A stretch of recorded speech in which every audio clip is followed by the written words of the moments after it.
जय हिंद। मैं राकेश साहू पेशी अकेडमी से।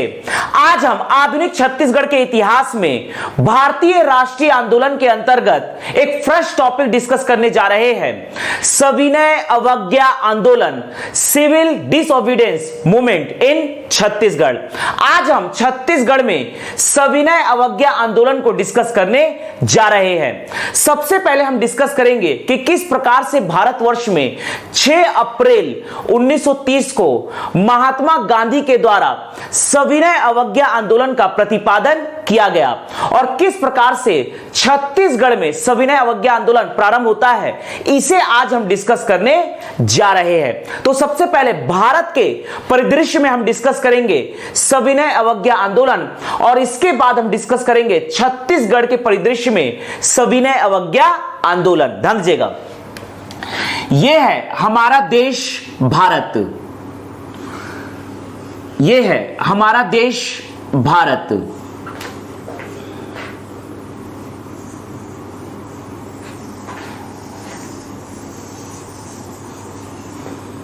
ध्यान दीजिएगा, आज के हिसाब से यह है पाकिस्तान ऑक्यूपाइड कश्मीर, आजाद कश्मीर, जम्मू कश्मीर, लद्दाख, अक्साई चीन, पंजाब, हरियाणा, हिमाचल प्रदेश, उत्तराखंड, यह आपका है मध्य प्रदेश, मध्य प्रदेश, राजस्थान, गुजरात, मध्य प्रदेश, राजस्थान, गुजरात, उत्तर प्रदेश, छत्तीसगढ़, यह आपका है महाराष्ट्र, गोवा, कर्नाटक, केरल, तमिलनाडु, आंध्र प्रदेश, तेलंगाना, यह है बिहार, झारखंड, उड़ीसा, सिक्किम, पश्चिम बंगाल, मेघालय, नागालैंड, मणिपुर, मिजोरम, त्रिपुरा, असम और अरुणाचल प्रदेश। यह है आज का पाकिस्तान, जो पहले भारत का ही भाग था। ध्यान दीजिएगा, तो आज हम डिस्कस करेंगे छत्तीसगढ़ के परिदृश्य में सविनय अवज्ञा आंदोलन। लेकिन सबसे पहले हम डिस्कस करेंगे कि किस प्रकार से भारतवर्ष में महात्मा गांधी के द्वारा सविनय अवज्ञा आंदोलन का प्रारंभ किया गया। ध्यान दीजिएगा, सविनय अवज्ञा आंदोलन हम डिस्कस करने जा रहे हैं। फ्रेश टॉपिक, सविनय अवज्ञा आंदोलन, सविनय अवज्ञा आंदोलन जो प्रारंभ होता है 6 अप्रैल 1930 को, 6 अप्रैल 1930 को महात्मा गांधी के नेतृत्व में प्रारंभ किया गया था सविनय अवज्ञा आंदोलन। ध्यान दीजिएगा, सबसे पहले देखते हैं, यह है आज का पाकिस्तान। पाकिस्तान में हुआ था 31 दिसंबर 1929 को कांग्रेस का लाहौर अधिवेशन, कांग्रेस का लाहौर अधिवेशन संपादित हुआ है आज के पाकिस्तान के लाहौर में हुआ है 31 दिसंबर 1929 को हुआ है कांग्रेस का लाहौर अधिवेशन, कांग्रेस का लाहौर अधिवेशन, कांग्रेस का लाहौर अधिवेशन 1929 जो संपादित हुआ है 31 दिसंबर 1929। कांग्रेस का लाहौर अधिवेशन 1929 जो संपादित हुआ है 31 दिसंबर 1929। ध्यान दीजिएगा, कांग्रेस का लाहौर अधिवेशन 31 दिसंबर 1929। इसके अध्यक्ष थे पंडित जवाहरलाल नेहरू। कांग्रेस के इस अधिवेशन के अध्यक्ष थे पंडित जवाहरलाल नेहरू, पंडित जवाहरलाल नेहरू, पंडित जवाहरलाल नेहरू। पंडित जवाहरलाल नेहरू के समक्ष महात्मा गांधी के द्वारा सविनय अवज्ञा आंदोलन के प्रस्ताव को पेश किया गया। यहां पर महात्मा गांधी के द्वारा सविनय अवज्ञा आंदोलन के प्रस्ताव को पेश किया गया। कांग्रेस के लाहौर अधिवेशन में महात्मा गांधी के द्वारा सविनय अवज्ञा आंदोलन के प्रस्ताव को पेश किया गया। कांग्रेस के इस अधिवेशन में महात्मा गांधी के द्वारा सविनय अवज्ञा आंदोलन के प्रस्ताव को पेश किया गया। सविनय अवज्ञा आंदोलन के प्रस्ताव को पेश किया गया, जिसे सर्वसम्मति से पारित किया गया। तो इस प्रकार से कांग्रेस के लाहौर अधिवेशन 1929, जिसके अध्यक्ष थे पंडित जवाहरलाल नेहरू, इनकी अध्यक्षता में महात्मा गांधी के द्वारा सविनय अवज्ञा आंदोलन को अध्यक्ष के समक्ष प्रस्तुत किया गया, जिसे सर्वसम्मति से पारित किया गया। तो यहां से कांग्रेस के इस अधिवेशन से अब सविनय अवज्ञा आंदोलन का प्रस्ताव पारित हो जाता है। सविनय अवज्ञा आंदोलन का प्रस्ताव सर्वसम्मति से पारित हो जाता है। 31 दिसंबर 1929 को रावी नदी के तट पर कांग्रेस का लाहौर अधिवेशन संपादित होता है। यह है रावी नदी, रावी नदी के तट पर स्थित है लाहौर। रावी नदी के तट पर स्थित है लाहौर। यह है लाहौर में ही 31 दिसंबर 1929 को पंडित जवाहरलाल नेहरू के द्वारा लाहौर में भारत का तिरंगा फहराया जाता है। ध्यान दीजिएगा, रावी नदी के तट पर लाहौर में होता है। रावी नदी के तट पर लाहौर में होता है कांग्रेस का लाहौर अधिवेशन 1929। 31 दिसंबर 1929 को पंडित जवाहरलाल नेहरू के द्वारा रावी नदी के तट पर लाहौर में भारत का तिरंगा फहराया जाता है और यहां पर पूर्ण स्वाधीनता की मांग भी पारित की जाती है। पूर्ण स्वाधीनता की मांग पारित की जाती है कांग्रेस के लाहौर अधिवेशन में। साथ ही साथ प्रति वर्ष 26 जनवरी को स्वतंत्रता दिवस मनाए जाने की घोषणा की जाती है। साथ ही साथ यहां पर पारित होने वाले प्रस्ताव में शामिल थे सविनय अवज्ञा आंदोलन का प्रस्ताव पारित होता है। इसी के साथ साथ पूर्ण स्वाधीनता की मांग को भी पारित की जाती है। पूर्ण स्वाधीनता की मांग को भी पारित की जाती है और इसी के साथ घोषणा किया जाता है कि प्रति वर्ष 26 जनवरी को मनाया जाएगा भारत का स्वतंत्रता या स्वाधीनता दिवस।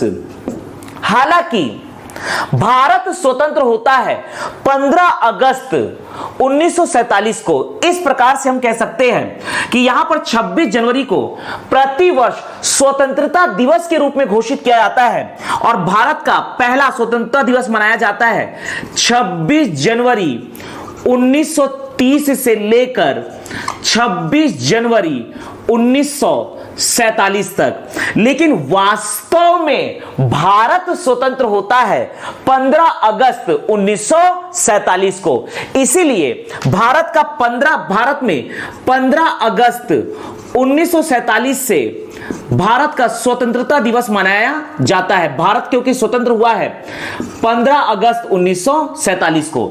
लेकिन 15 अगस्त 1947 को भारत के स्वतंत्र होने से पूर्व भारतीयों के द्वारा अर्थात मुख्य तौर पर कांग्रेस के द्वारा स्वतंत्रता दिवस मनाया जाता था 26 जनवरी 1930 से लेकर 26 जनवरी 1947 को। क्योंकि कांग्रेस के लाहौर अधिवेशन में पंडित जवाहरलाल नेहरू के द्वारा 31 दिसंबर 1929 को घोषणा किया गया कि प्रतिवर्ष 26 जनवरी को मनाया जाएगा स्वतंत्रता दिवस। इसीलिए पहली बार स्वतंत्रता दिवस मनाया गया 26 जनवरी 1930 को और यह चला 26 जनवरी 1947 को। लेकिन भारत स्वतंत्र होता है 15 अगस्त 1947 को। तब से भारत का स्वतंत्रता दिवस मनाया जा रहा है 15 अगस्त 1947 को। तो यह जो डेट था 26 जनवरी यह रिक्त हो जाता है क्योंकि 26 जनवरी 1930 से लेकर 26 जनवरी 1947 तक स्वतंत्रता दिवस मनाया गया। इसीलिए 26 जनवरी 1950 को भारत का संविधान लागू किया जाता है, 26 जनवरी 1950 को भारत का संविधान लागू किया जाता है और इस दिन से यह बन जाता है भारत का गणतंत्र दिवस। यह बन जाता है भारत का गणतंत्र दिवस।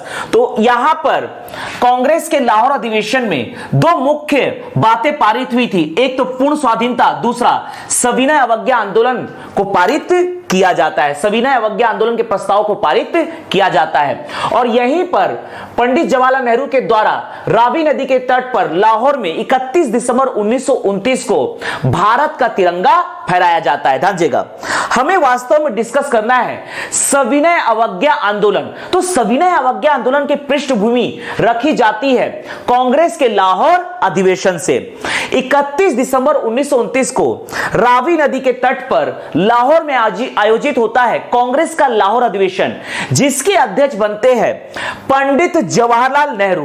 पंडित जवाहरलाल नेहरू के समक्ष महात्मा गांधी सविनय अवज्ञा आंदोलन के प्रस्ताव को पेश करते हैं, जिसे सर्वसम्मति से पारित किया जाता है। इसके साथ पारित होता है पूर्ण स्वाधीनता की मांग, अर्थात पूर्ण स्वाधीनता की मांग कांग्रेस के लाहौर अधिवेशन में पारित होती है और साथ ही साथ 26 जनवरी को प्रति वर्ष स्वतंत्रता दिवस मनाए जाने की घोषणा की जाती है। तो इस प्रकार से 26 जनवरी 1930 से लेकर 26 जनवरी 1947 तक भारत का स्वतंत्रता दिवस मनाया जाता है। लेकिन भारत ब्रिटिश सरकार के द्वारा स्वतंत्र की जाती है 15 अगस्त 1947 को। तब से हम स्वतंत्रता दिवस मना रहे हैं 15 अगस्त 1947 से लेकर अब तक।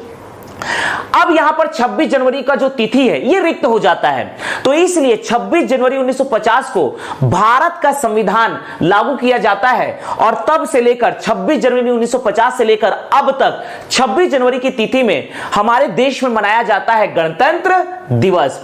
ओवरऑल इस समरी का मतलब यह है कि 31 दिसंबर 1930 को सविनय अवज्ञा आंदोलन के प्रस्ताव को पारित किया जाता है। ध्यान दीजिएगा, कहानी को आगे बढ़ाते हैं और देखते हैं, देखिएगा इसी में हम कहानी को आगे बढ़ाते हैं और देखते हैं, देखिएगा यह है दिल्ली, यह है दिल्ली। दिल्ली में बैठे हुए हैं वायसराय लॉर्ड इरविन। दिल्ली में बैठे हुए हैं viceroy Lord Irwin. Mahatma Gandhi तात्कालिक वायसराय लॉर्ड इरविन के समक्ष अपना 11 सूत्रीय मांग रखते हैं, अर्थात 11 मांग रखते हैं। भारतीयों के अधिकारों के लिए 11 मांग रखते हैं। 31 जनवरी 1930 को महात्मा गांधी के द्वारा तात्कालिक वायसराय लॉर्ड इरविन के समक्ष अपना 11 सूत्रीय मांग रखा जाता है, जिसमें से 11 में से 3 प्रमुख मांग हमें याद रखना है। पहला है राजनीतिक बंदियों की रिहाई। यदि राजनीतिक कारणों से किसी भी भारतीय को गिरफ्तार किया गया है तो उसे तत्काल रिहा किया जाए। दूसरा मांग होता है नमक कानून का समापन। भारत में नमक फ्री में बनता है, फिर भी हमें नमक ब्रिटिश सरकार बेचती है, तो इस प्रकार से नमक कानून का समापन किया जाए और भारतीयों को भी नमक बनाने का अधिकार मिल सके। और तीसरा है शराब तथा मादक पदार्थों के सेवन पर प्रतिबंध लगाया जाए, इसकी बिक्री पर प्रतिबंध लगाया जाए, क्योंकि ब्रिटिश सरकार कहीं ना कहीं हमें शराब बेच रही है, प्रॉफिट कमा रही है और भारतीयों को शराब जैसे मादक पदार्थों में लिप्त कर रही है। तो ये 3 मांग, 11 में से ये 3 मांग हमें मुख्य तौर पर याद रखने हैं। ध्यान दीजिएगा, तो दिल्ली में बैठे तात्कालिक वायसराय लॉर्ड इरविन के समक्ष महात्मा गांधी अपना 11 सूत्रीय मांग रखते हैं 31 जनवरी 1930 को अपने पत्रिका यंग इंडिया के माध्यम से।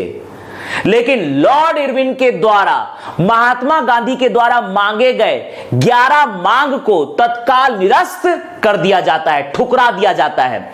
तो इस प्रकार से दिल्ली में 31 जनवरी 1930 को 31 जनवरी 1930 को 31 जनवरी 1930 को महात्मा गांधी के द्वारा 11 सूत्रीय मांग रखा जाता है। महात्मा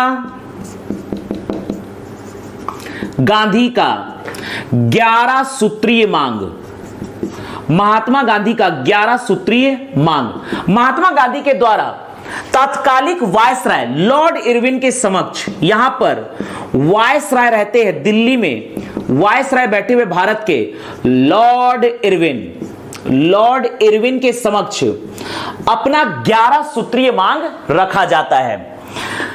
महात्मा गांधी अपने द्वारा संपादित पत्रिका यंग इंडिया के माध्यम से अपना 11 सूत्रीय मांग रखते हैं। यंग इंडिया के माध्यम से अपना 11 सूत्रीय मांग रखते हैं, जिसमें से प्रमुख मांग है, पहला, राजनीतिक बंदियों की रिहाई। इस 11 सूत्रीय मांग में से, 11 मांगों में से 3 प्रमुख मांग थे, 3 प्रमुख मांग थे। पहला, राजनीतिक बंदियों की रिहाई, राजनीतिक बंदियों की रिहाई, राजनीतिक बंदियों की रिहाई, अर्थात यदि राजनीतिक कारणों से किसी भी भारतीय को ब्रिटिश सरकार ने गिरफ्तार किया है तो उसे तत्काल रिहा किया जाए।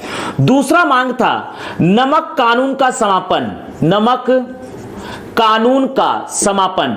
दूसरा मांग था नमक कानून का समापन। नमक कानून लागू करके ब्रिटिश सरकार ने भारतीयों को नमक बनाने से प्रतिबंध कर दिया था। तो यहां पर महात्मा गांधी की मांग थी अपना 11 सूत्रीय मांग के माध्यम से कि नमक कानून को समाप्त किया जाए ताकि भारतीय भी स्वयं नमक बना सके। और तीसरा मांग था शराब पर प्रतिबंध, शराब की बिक्री पर प्रतिबंध, शराब की बिक्री पर प्रतिबंध लगाया जाए। तो ये प्रमुख मांग थे महात्मा गांधी की अपनी 11 सूत्रीय मांग में। 31 जनवरी 1930 को महात्मा गांधी ने पत्रिका यंग इंडिया के माध्यम से तात्कालिक वायसराय लॉर्ड इरविन के समक्ष अपना 11 सूत्रीय मांग रखा, जिसमें से 3 प्रमुख मांग थे। पहला, राजनीतिक बंदियों की रिहाई, नमक कानून का समापन, और तीसरा था शराब जैसे मादक पदार्थों का बिक्री बंद किया जाए। लेकिन लॉर्ड इरविन के द्वारा महात्मा गांधी के इस 11 सूत्रीय मांग को ठुकरा दिया गया।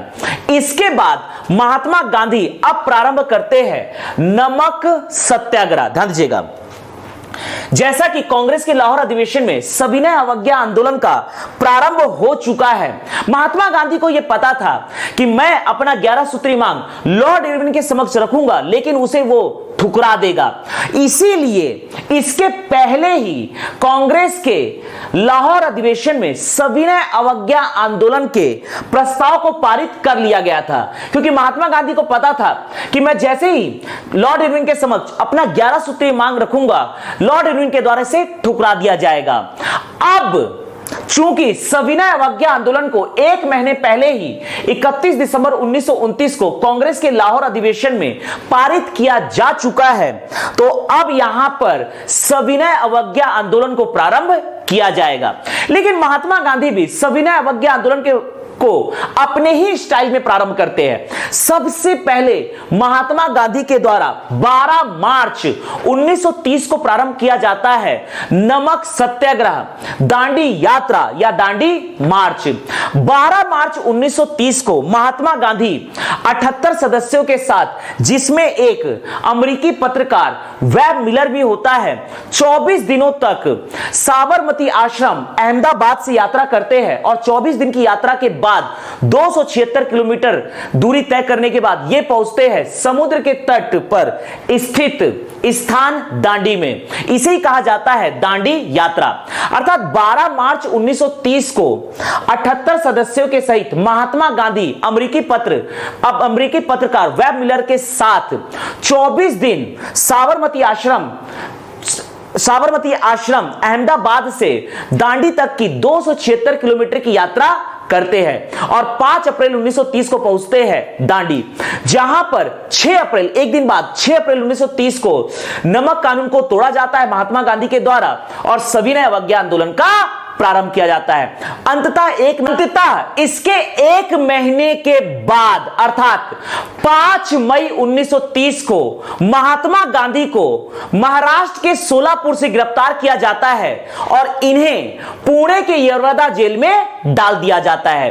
तो अब महात्मा गांधी पुणे के यरवदा जेल में कैद हो जाते हैं। इसके बाद सविनय अवज्ञा आंदोलन का नेतृत्व प्रदान किया जाता है अब्बास तैयब जी को, और अब्बास तैयब जी की गिरफ्तारी के बाद सविनय अवज्ञा आंदोलन का नेतृत्व मिलता है सरोजनी नायडू को। ध्यान दीजिएगा। तो आगे हम डिस्कस करने जा रहे हैं नमक सत्याग्रह। यह गुजरात में स्थित है अहमदाबाद, और अहमदाबाद में स्थित है साबरमती आश्रम। यह है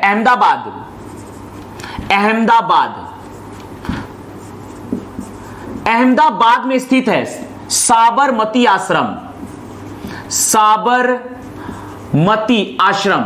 महात्मा गांधी का घर है ये अहमदाबाद में साबरमती आश्रम। अहमदाबाद साबरमती आश्रम से 12 मार्च 1930 को महात्मा गांधी अमेरिकी पत्रकार वेब मिलर सहित 18 सदस्यों के साथ साबरमती आश्रम से लेकर दांडी तक की पद यात्रा करेंगे। यह है दांडी तक की पद यात्रा करते हैं और इनको कुल लगता है 24 दिनों तक पद यात्रा करते हैं 78 सदस्यों के साथ। यहां पर कुल सदस्य है 78 सदस्यों के साथ, जिसमें से एक है अमेरिकी पत्रकार वेब मिलर, तथा 276 किलोमीटर की दूरी तय करने के बाद 276 किलोमीटर की दूरी पद यात्रा साबरमती आश्रम से लेकर दांडी तक करने के बाद 5 अप्रैल 1930 को महात्मा गांधी वेब मिलर सहित 78 सदस्य के साथ अब बहुत सदस्य जुड़ चुके हैं, क्योंकि सरदार वल्लभ भाई पटेल जब महात्मा गांधी साबरमती आश्रम अहमदाबाद से अपने 78 सदस्यों के साथ निकले थे तो इसके एक गांव आगे पहले से पहुंच जाते थे सरदार वल्लभ भाई पटेल, और सरदार वल्लभ भाई पटेल गांव के लोगों को मोटिवेट करते थे कि आप महात्मा गांधी के द्वारा चलाए जाने वाले नमक सत्याग्रह में हमारा समर्थन कीजिए। तो इस प्रकार से भारतीय एकता व राष्ट्रीय चेतना की भावना गांव दर गांव जाकर विकसित कर रहे थे सरदार वल्लभ भाई पटेल। और महात्मा गांधी अपने घर साबरमती आश्रम अहमदाबाद से निकलते हैं 78 सदस्यों के साथ, लेकिन जैसे ही वो अगले गांव में पहुंचते हैं वहां गांव का एक जत्था महात्मा गांधी से जुड़ जाता था। इस प्रकार से सरदार वल्लभ भाई पटेल आगे पहुंचकर आगे के गांव के लोगों को भारतीय एकता व राष्ट्रीय चेतना की भावना से ओतप्रोत करते थे और नमक सत्याग्रह के बारे में बताते थे। और इस प्रकार से महात्मा गांधी जब आगे बढ़ते थे गांव दर गांव तो लोगों का जत्था उनके साथ जुड़ता चला गया और अंततः 276 किलोमीटर की दूरी साबरमती आश्रम अहमदाबाद से लेकर दांडी तक तय करने के बाद ये पहुंचते हैं दांडी 5 अप्रैल 1930 को। एक दिन बाद 6 अप्रैल 1930 को महात्मा गांधी के द्वारा समुद्र के पास जाकर समुद्र की मिट्टी को उठाया जाता है जिसमें नमक मिला हुआ है, अर्थात नमक तथा मिट्टी मिला हुआ एक मुट्ठी मिट्टी उठाते हैं, नमक सहित मिट्टी उठाते हैं और उसे अपने हाथ से इस प्रकार से छोड़ देते हैं। तो इस प्रकार से महात्मा गांधी के द्वारा नमक कानून तोड़ा गया। ध्यान रखने वाली बात यह है कि दांडी पहुंचकर महात्मा गांधी ने किसी भी प्रकार का नमक नहीं बनाया था। महात्मा गांधी ने यहां पर सिर्फ नमक सहित मिट्टी को उठाया, एक मुट्ठी मिट्टी को उठाया और उसे अपने हाथ से इस प्रकार से छोड़ दिया। यह प्रश्न पूछा जा चुका है यूपीएससी में, अर्थात दांडी में महात्मा गांधी ने नमक नहीं बनाया था बल्कि वहां पहुंचकर नमक सहित मिट्टी को उठाया एक मुट्ठी और उसे इस प्रकार से छोड़ दिया था। तो यह था 6 अप्रैल 1930 का नमक सत्याग्रह के अंतर्गत नमक कानून को महात्मा गांधी के द्वारा तोड़ा गया। और इसी दिन 6 अप्रैल 1930 को प्रारंभ होता है सविनय अवज्ञा आंदोलन। ध्यान दीजिएगा। तो यहां पर महात्मा गांधी के द्वारा अहमदाबाद से पद यात्रा किया जाएगा और पहुंचेंगे ये दांडी। ध्यान दीजिएगा। जिसे कहा जाता है 12 मार्च को प्रारंभ किया गया। 12 मार्च 1930 को महात्मा गांधी के नेतृत्व में प्रारंभ होता है नमक सत्याग्रह। इसे ही कहा जाता है दांडी यात्रा, इसे ही कहा जाता है दांडी यात्रा, या इसे ही कहा जाता है दांडी मार्च, इसे ही कहा जाता है दांडी मार्च। और इस प्रकार से महात्मा गांधी अहमदाबाद से 78 सदस्यों के साथ महात्मा गांधी की ये कुल यात्रा रहती है 12 मार्च 1930 से यात्रा प्रारंभ होता है और सभी के सभी 78 सदस्य दांडी पहुंचते हैं 5 अप्रैल 1930 को। 5 अप्रैल 1930 को ये पहुंचते हैं दांडी, ध्यान दीजिएगा, ये पहुंचते हैं दांडी। 12 मार्च 1930 को यात्रा प्रारंभ होती है, दांडी यात्रा प्रारंभ होती है और महात्मा गांधी 5 अप्रैल 1930 को पहुंचते हैं दांडी। यहां पर महात्मा गांधी के द्वारा एक मुट्ठी नमक सहित मिट्टी को उठाया जाता है, उसे छोड़ दिया जाता है, अर्थात यहां पर महात्मा गांधी के द्वारा 6 अप्रैल 1930 को नमक कानून तोड़ा जाता है और इसी के साथ प्रारंभ हो जाता है नमक सत्याग्रह के साथ सविनय अवज्ञा आंदोलन। ध्यान दीजिएगा, तो यहां पर कुल सदस्य जो साबरमती आश्रम अहमदाबाद से निकले थे, ये सदस्य थे कुल 78, जिसमें एक थे स्वयं महात्मा गांधी तथा अमेरिकी पत्रकार वेब मिलर, तथा इनके साथ थे अमेरिकी पत्रकार वेब मिलर। और महात्मा गांधी 6 अप्रैल 1930 को नमक कानून तोड़ते हैं। नमक कानून तोड़ा, महात्मा गांधी के द्वारा एक मुट्ठी नमक सहित मिट्टी को उठाया जाता है दांडी में समुद्र तल पर और उसे इस प्रकार से अपने हथेली से छोड़ दिया जाता है। इसी को कहा जाता है महात्मा गांधी के द्वारा नमक कानून तोड़ा गया 6 अप्रैल 1930 को और इसी दिन प्रारंभ हो जाता है सविनय अवज्ञा आंदोलन का प्रारंभ। सविनय अवज्ञा आंदोलन का प्रारंभ। तो इस प्रकार से महात्मा गांधी के द्वारा नमक कानून को तोड़ा गया 6 अप्रैल 1930 को और इसी दिन प्रारंभ हो जाता है सविनय अवज्ञा आंदोलन। अंततः महात्मा गांधी को सोलापुर से गिरफ्तार किया जाता है। यहां पर है सोलापुर, यह है महाराष्ट्र में सोलापुर। महाराष्ट्र के सोलापुर से महात्मा गांधी को गिरफ्तार करके पुणे के यरवदा जेल में, पुणे के यरवदा जेल में महात्मा गांधी को कैद कर दिया जाता है। महात्मा गांधी को गिरफ्तार किया गया था सोलापुर से, महात्मा गांधी को गिरफ्तार किया गया था सोलापुर से 5 मई 1930 को महात्मा गांधी की होती है सोलापुर से गिरफ्तारी।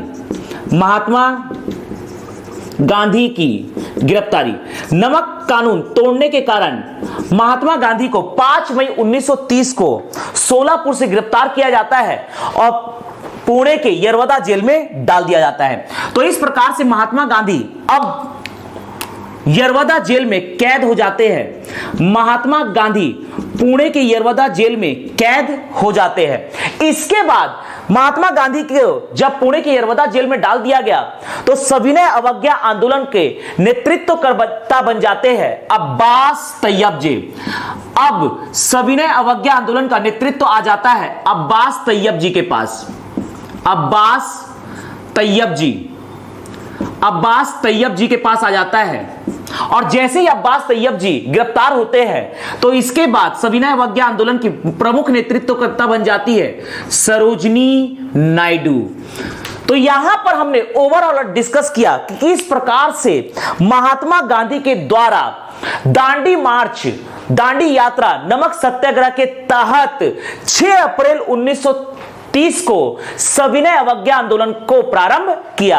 अब हम सविनय अवज्ञा आंदोलन के प्रभाव को छत्तीसगढ़ के पॉइंट ऑफ व्यू से डिस्कस करने जा रहे हैं। इसको हम डिस्कस करेंगे छत्तीसगढ़ के पॉइंट ऑफ व्यू से कि किस प्रकार से छत्तीसगढ़ में सविनय अवज्ञा आंदोलन का प्रारंभ होता है। ध्यान दीजिएगा,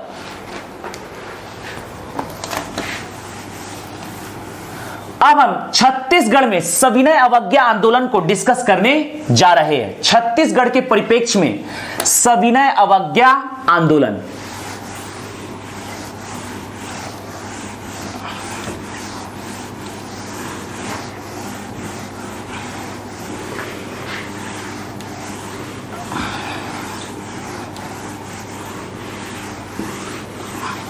ध्यान दीजिएगा। आगे हम छत्तीसगढ़ के परिप्रेक्ष्य में डिस्कस करने जा रहे हैं सविनय अवज्ञा आंदोलन। आगे हम छत्तीसगढ़ के परिप्रेक्ष्य में डिस्कस करने जा रहे हैं सविनय अवज्ञा आंदोलन। 6 अप्रैल 1930 को पंडित रविशंकर शुक्ल के द्वारा रायपुर से सविनय अवज्ञा आंदोलन का प्रारंभ किया गया। पंडित रविशंकर शुक्ल के द्वारा 8 अप्रैल 1930 को सोडियम हाइड्रोक्साइड तथा हाइड्रोजन क्लोराइड को मिलाकर प्रतीकात्मक नमक बनाया गया और इस प्रकार से छत्तीसगढ़ में भी 8 अप्रैल 1930 से नमक सत्याग्रह का प्रारंभ किया गया। तो यहां पर हम डिस्कस करेंगे सविनय अवज्ञा आंदोलन को छत्तीसगढ़ के परिदृश्य में। लेकिन छत्तीसगढ़ में सविनय अवज्ञा आंदोलन के विभिन्न घटनाओं को डिस्कस करने से पहले हम यह डिस्कस करेंगे कि किस स्थान से किस व्यक्तित्व के द्वारा सविनय अवज्ञा आंदोलन का नेतृत्व किया गया। पहले इसको हम याद करेंगे और इसके बाद हम छत्तीसगढ़ में सविनय अवज्ञा आंदोलन से संबंधित घटनाओं को विस्तृत रूप में डिस्कस करेंगे। ध्यान दीजिएगा, यह हमारा है छत्तीसगढ़ राज्य, यह हमारा है छत्तीसगढ़ राज्य। ध्यान दीजिएगा, यह आपको पकड़ना है बस्तर संभाग, मिडिल पोर्शन में दुर्ग तथा रायपुर संभाग, यह आपका है बिलासपुर तथा सरगुजा संभाग, कांकेर, नारायणपुर, बीजापुर, दंतेवाड़ा, सुकमा, बस्तर, कोंडागांव, यह आपका है कबीरधाम, राजनांदगांव, बेमेतरा, दुर्ग, बालोद, बलौदा बाजार, रायपुर, धमतरी, महासमुंद, गरियाबंद, मुंगेली, पेंड्रा, बिलासपुर, यह आपका है रायगढ़, कोरबा, जांजगीर चांपा, कोरिया, सूरजपुर, बलरामपुर, सरगुजा और जशपुर। तो हम छत्तीसगढ़ के परिदृश्य में देखने जा रहे हैं सविनय अवज्ञा आंदोलन। छत्तीसगढ़ में सविनय अवज्ञा आंदोलन, छत्तीसगढ़ में सविनय अवज्ञा आंदोलन, छत्तीसगढ़ में भी सविनय अवज्ञा आंदोलन का प्रारंभ हुआ है 6 अप्रैल 1930 से। छत्तीसगढ़ में सविनय अवज्ञा आंदोलन के प्रमुख नेतृत्व करता है पंडित रविशंकर शुक्ल। ध्यान दीजिएगा, तो यहां पर सबसे पहले हम यह डिस्कस करेंगे कि छत्तीसगढ़ के किस स्थान में किस व्यक्ति के द्वारा सविनय अवज्ञा आंदोलन का नेतृत्व प्रदान किया गया। सबसे पहले देखते हैं, यह है रायपुर। रायपुर से सविनय अवज्ञा आंदोलन का प्रारंभ हुआ है 6 अप्रैल 1930 से। 6 अप्रैल 1930 से पंडित रविशंकर शुक्ल के द्वारा रायपुर से सविनय अवज्ञा आंदोलन का प्रारंभ किया गया। तो इस प्रकार से रायपुर से सविनय अवज्ञा आंदोलन के प्रमुख नेतृत्व करता है पंडित रविशंकर शुक्ल। पंडित रविशंकर शुक्ल के नेतृत्व में रायपुर से 6 अप्रैल 1930 से सविनय अवज्ञा आंदोलन का प्रारंभ किया गया और 8 अप्रैल 1930 को पंडित रविशंकर शुक्ल के द्वारा सोडियम हाइड्रोक्साइड तथा हाइड्रोजन क्लोराइड को मिलाकर प्रतीकात्मक नमक बनाया गया। इसके अतिरिक्त रायपुर से सविनय अवज्ञा आंदोलन का नेतृत्व करने वाले नेतृत्वकर्ता थे ठाकुर प्यारे लाल सिंह,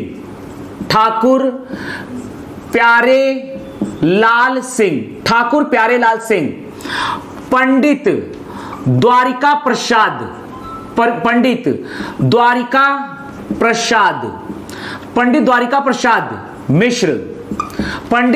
प्रसाद मिश्र, महंत लक्ष्मी नारायण दास, वामन राव लाखे,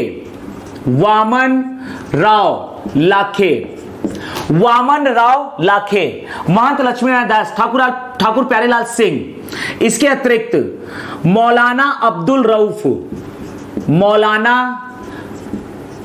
अब्दुल रऊफ, मौलाना अब्दुल रऊफ, मौलाना अब्दुल रऊफ, सेठ गोविंद दास, सेठ गोविंद दास, शिवदास डागा, शिवदास डागा। इनके नेतृत्व में छत्तीसगढ़ में सविनय अवज्ञा आंदोलन का संचालन किया गया।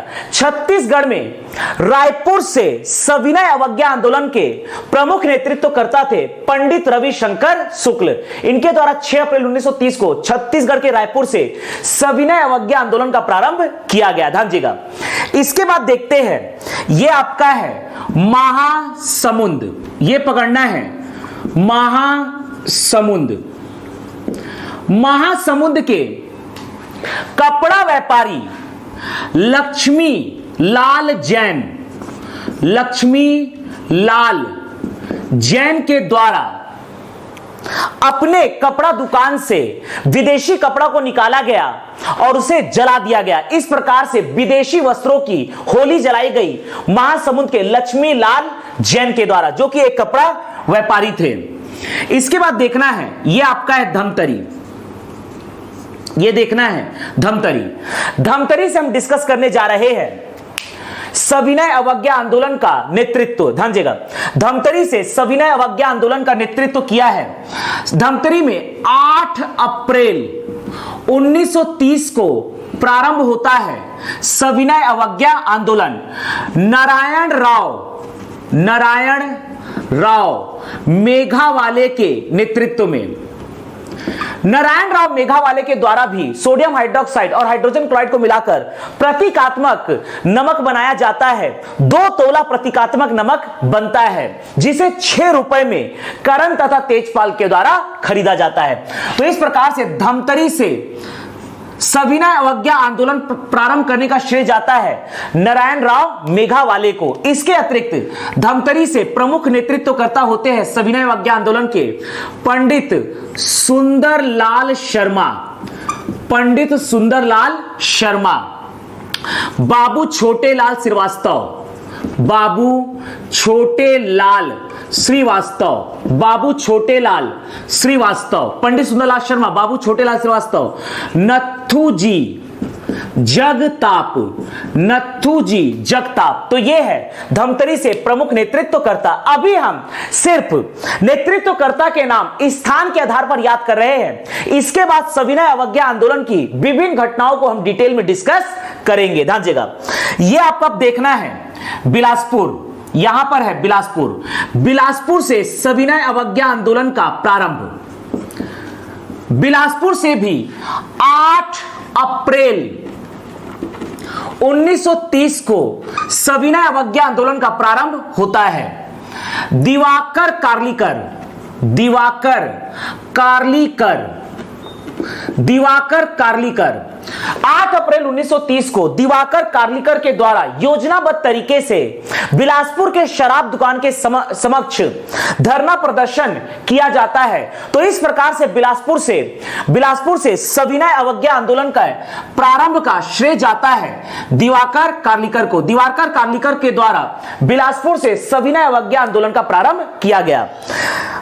8 अप्रैल 1930 को दिवाकर कार्लिकर के द्वारा बिलासपुर के शराब दुकान के समक्ष धरना प्रदर्शन किया गया और इन्हें गिरफ्तार कर लिया गया।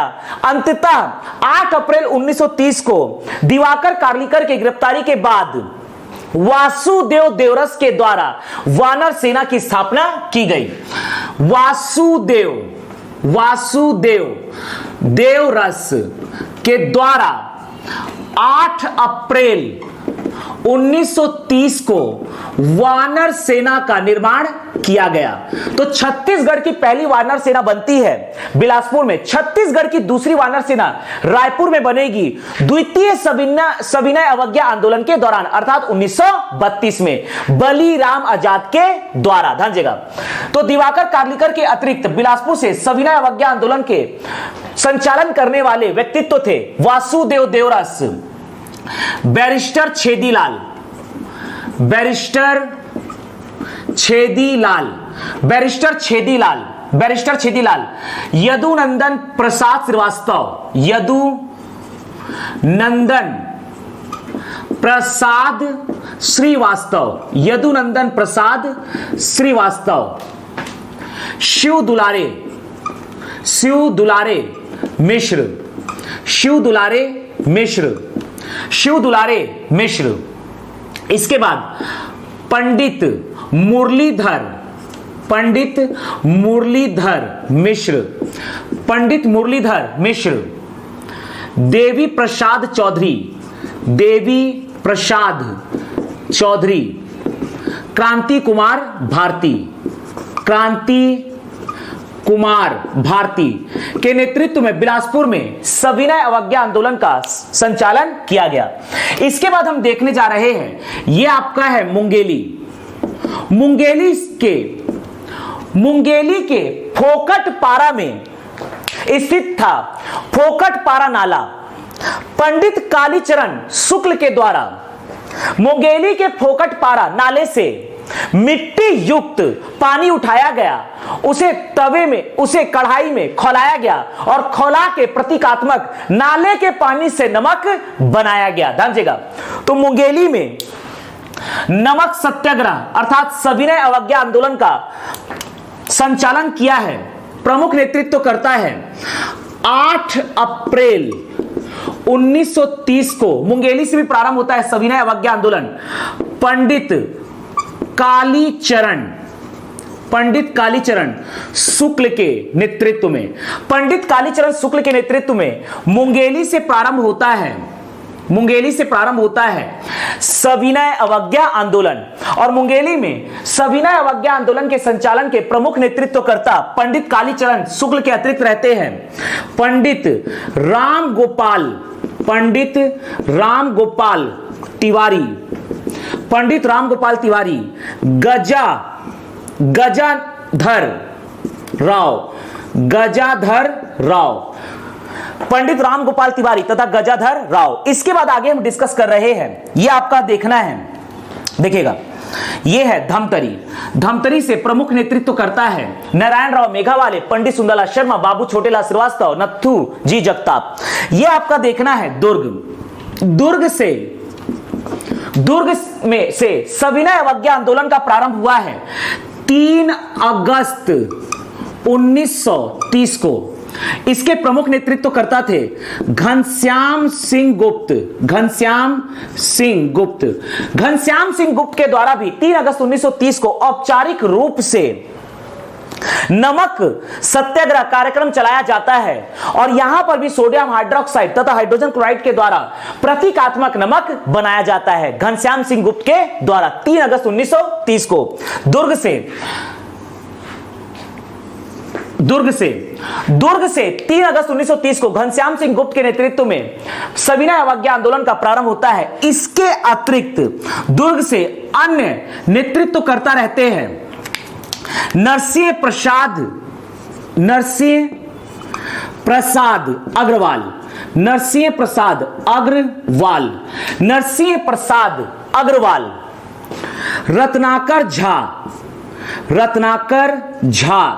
रत्नाकर झा, रामचंद्र देशमुख,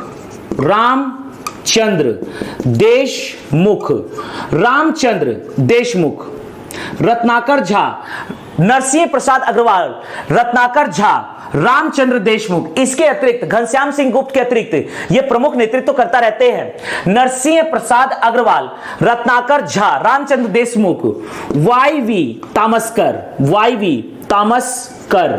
ध्यान। तो इस प्रकार से यहां पर हम डिस्कस अभी कर रहे हैं सिर्फ और सिर्फ छत्तीसगढ़ में सविनय अवज्ञा आंदोलन के जो भी स्थान के आधार पर नेतृत्व करता है इसको सबसे पहले हम याद कर रहे हैं और इसके बाद फिर सविनय अवज्ञा आंदोलन को हम डिटेल में घटना वाइज डिस्कस करेंगे। ध्यान दीजिएगा, बिलासपुर से 8 अप्रैल 1930 को सविनय अवज्ञा आंदोलन का प्रारंभ करने का श्रेय जाता है दिवाकर कार्लिकर को। इनके अतिरिक्त अन्य नेतृत्व करता रहते हैं वासुदेव देवरस, बैरिस्टर छेदीलाल, यदुनंदन प्रसाद श्रीवास्तव, शिव दुलारे मिश्र, पंडित मुरलीधर मिश्र, देवी प्रसाद चौधरी, क्रांति कुमार भारती। मुंगेली से 8 अप्रैल 1930 को पंडित कालीचरण शुक्ल के द्वारा नाले के पानी से प्रतीकात्मक नमक बनाया जाता है। इनके अतिरिक्त अन्य नेतृत्व करता होते हैं पंडित रामगोपाल तिवारी, गजानंद राव दुर्ग से 3 अगस्त 1930 को घनश्याम सिंह गुप्त के द्वारा प्रतीकात्मक नमक बनाया जाता है। अन्य नेतृत्व करता है नरसिंह प्रसाद अग्रवाल, रत्नाकर झा, रामचंद्र देशमुख, वाईवी तामस्कर। इसके बाद धमतरी से है 8 अप्रैल 1930 को नारायण राव मेघावाले के द्वारा प्रतीकात्मक नमक बनाया जाता है। अन्य नेतृत्व करता है पंडित सुंदरलाल शर्मा, बाबू छोटेलाल श्रीवास्तव, नथीजी जगताप। पंडित सुंदरलाल शर्मा के द्वारा सविनय अवज्ञा आंदोलन के दौरान 1 मई 1930 को धमतरी में बनाया जाएगा सत्याग्रह आश्रम, जिसके अन्य नेतृत्व करता होंगे बाबू छोटेलाल श्रीवास्तव, नथुजी जगताप तथा नारायण राव मेघावाले। महासमुंद के कपड़ा व्यापारी लक्ष्मीलाल जैन के द्वारा अपने दुकान के कपड़ा के दुकान के विदेशी वस्त्रों को बाहर लाकर जलाया जाता है और इस प्रकार से विदेशी वस्त्रों की होली जलाई जाती है महासमुंद के लक्ष्मीलाल जैन के द्वारा। रायपुर से पंडित रविशंकर शुक्ल के द्वारा 6 अप्रैल 1930 को हाइड्रोजन क्लोराइड तथा सोडियम हाइड्रोक्साइड को मिलाकर प्रतीकात्मक नमक बनाया जाता है और इस प्रकार से नमक कानून का उल्लंघन किया जाता है। इनके अतिरिक्त अन्य नेतृत्वकर्ता रायपुर से होते हैं ठाकुर प्यारेलाल सिंह, पंडित द्वारिका प्रसाद मिश्र, महंत लक्ष्मीनारायण दास, वामन राव लाखे, मौलाना अब्दुल रऊफ, सेठ गोविंद दास, शिवदास डागा। ध्यान दीजिएगा। इसके बाद आगे हम छत्तीसगढ़ में सविनय अवज्ञा आंदोलन को डिटेल में डिस्कस करने जा रहे हैं। ध्यान दीजिएगा। अब हम छत्तीसगढ़ में सविनय अवज्ञा आंदोलन को डिटेल में डिस्कस करने जा रहे हैं। ध्यान दीजिएगा। आगे हम छत्तीसगढ़ में सविनय अवज्ञा आंदोलन को घटना के आधार पर डिटेल में डिस्कस करने जा रहे हैं। यह हमारा है छत्तीसगढ़ राज्य, यह हमारा है छत्तीसगढ़ राज्य। यह आपका है बस्तर संभाग, मिडिल पोर्शन में दुर्ग तथा रायपुर संभाग, बिलासपुर तथा सरगुजा संभाग, कांकेर, नारायणपुर, बीजापुर, दंतेवाड़ा, सुकमा, बस्तर, कोंडागांव। यह आपका है कबीरधाम, राजनांदगांव, बेमेतरा, दुर्ग, बालोद, बलौदा बाजार, रायपुर, धमतरी, महासमुंद, गरियाबंद, मुंगेली, पेंड्रा, बिलासपुर, रायगढ़, कोरबा, जांजगीर चांपा, कोरिया, सूरजपुर, बलरामपुर, सरगुजा और जशपुर। ध्यान दीजिएगा। सबसे पहले हम डिस्कस करने जा रहे हैं रायपुर में सविनय अवज्ञा आंदोलन का प्रारंभ। सबसे पहले हम डिस्कस करने जा रहे हैं रायपुर में सविनय अवज्ञा आंदोलन। रायपुर में सविनय अवज्ञा आंदोलन। अभी अभी हमने डिस्कस किया है कि रायपुर में सविनय अवज्ञा आंदोलन का प्रारंभ होता है 6 अप्रैल 1930 को। 6 अप्रैल 1930 को रायपुर में प्रारंभ होता है सविनय अवज्ञा आंदोलन। 6 अप्रैल 1930 को ही प्रारंभ हो जाता है रायपुर में सविनय अवज्ञा आंदोलन। यह है रायपुर। तो रायपुर में 6 अप्रैल 1930 को ही प्रारंभ हो जाता है सविनय अवज्ञा आंदोलन। मुख्य नेतृत्व करता है रायपुर में सविनय अवज्ञा आंदोलन के मुख्य नेतृत्व करता रहते हैं पंडित रविशंकर शुक्ल। पंडित रविशंकर शुक्ल के नेतृत्व में 6 अप्रैल 1930 को रायपुर में सविनय अवज्ञा आंदोलन का प्रारंभ हो जाता है। रायपुर में 6 अप्रैल 1930 को पंडित रविशंकर शुक्ल के नेतृत्व में प्रारंभ हो जाता है सविनय अवज्ञा आंदोलन। ध्यान दीजिएगा। सबसे पहले इनका काम होता है राष्ट्रीय सप्ताह का प्रारंभ करना। सबसे पहले इनका काम होता है राष्ट्रीय सप्ताह का प्रारंभ करना, अर्थात 6 अप्रैल राष्ट्रीय सप्ताह मनाया जाता है और राष्ट्रीय सप्ताह का संपादन किया जाता है 6 अप्रैल 1930 से लेकर 13 अप्रैल 1930 तक। 6 अप्रैल 1930 से लेकर 13 अप्रैल 1930 तक रायपुर में पंडित रविशंकर शुक्ल के नेतृत्व में प्रारंभ किया जाता है राष्ट्रीय सप्ताह। अर्थात राष्ट्रीय सप्ताह का रायपुर में प्रारंभ होता है 6 अप्रैल 1930 को। 6 अप्रैल 1930 को पंडित रविशंकर शुक्ल के नेतृत्व में रायपुर में प्रारंभ किया जाता है राष्ट्रीय सप्ताह। अर्थात इसके प्रमुख नेतृत्वकर्ता होते हैं, इसके प्रमुख नेतृत्वकर्ता होते हैं पंडित रविशंकर शुक्ल।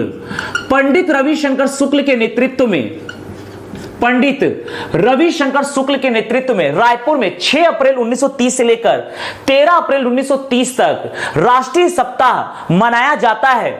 और इसके अन्य प्रमुख नेतृत्वकर्ता रहते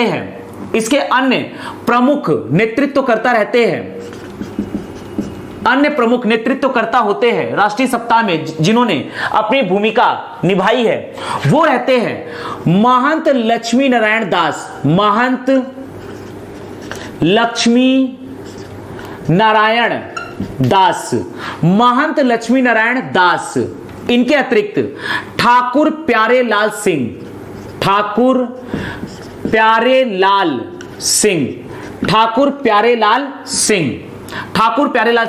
महंत लक्ष्मी नारायण दास, ठाकुर प्यारेलाल सिंह के नेतृत्व में पंडित रविशंकर शुक्ल के द्वारा 6 अप्रैल 1930 से लेकर 13 अप्रैल 1930 तक राष्ट्रीय सप्ताह मनाया जाता है। राष्ट्रीय सप्ताह के मुख्य कार्यक्रम होते हैं, राष्ट्रीय सप्ताह के मुख्य कार्यक्रम थे, पहला बहिष्कार दिवस, पहले दिन मनाया जाएगा बहिष्कार दिवस, अर्थात विदेशी वस्तुओं का बहिष्कार किया जाएगा। दूसरे दिन मनाया जाएगा धरना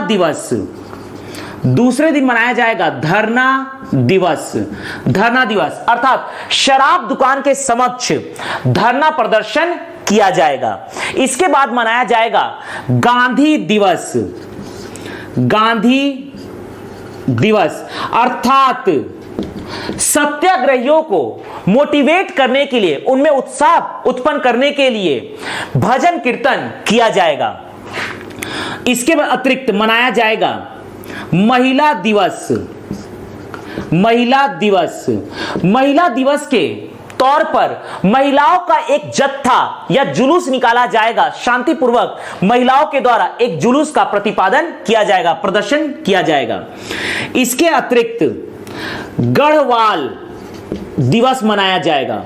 गढ़वाल दिवस मनाने का मुख्य उद्देश्य है गढ़वाली सेना को भारत के पूर्वोत्तर राज्यों में ब्रिटिश सरकार के द्वारा गढ़वाली सेना को कहा गया कि ये जो भारतीय सत्याग्रही है इनके ऊपर गोली चलाओ और इन्हें मार दो, लेकिन गढ़वाली सेना के द्वारा भारतीय सत्याग्रहियों के ऊपर गोली नहीं चलाई जाती है। इसीलिए इस सविनय अवज्ञा आंदोलन में, इस कार्यक्रम में गढ़वाल दिवस मनाया जाता है, जिसका मुख्य उद्देश्य होता है भारत के गढ़वाली सेना का सम्मान करना, उनके लिए सम्मान प्रदर्शित करना। तो पहला बहिष्कार दिवस, धरना दिवस, गांधी दिवस, महिला दिवस, गढ़वाल दिवस, राजबंदी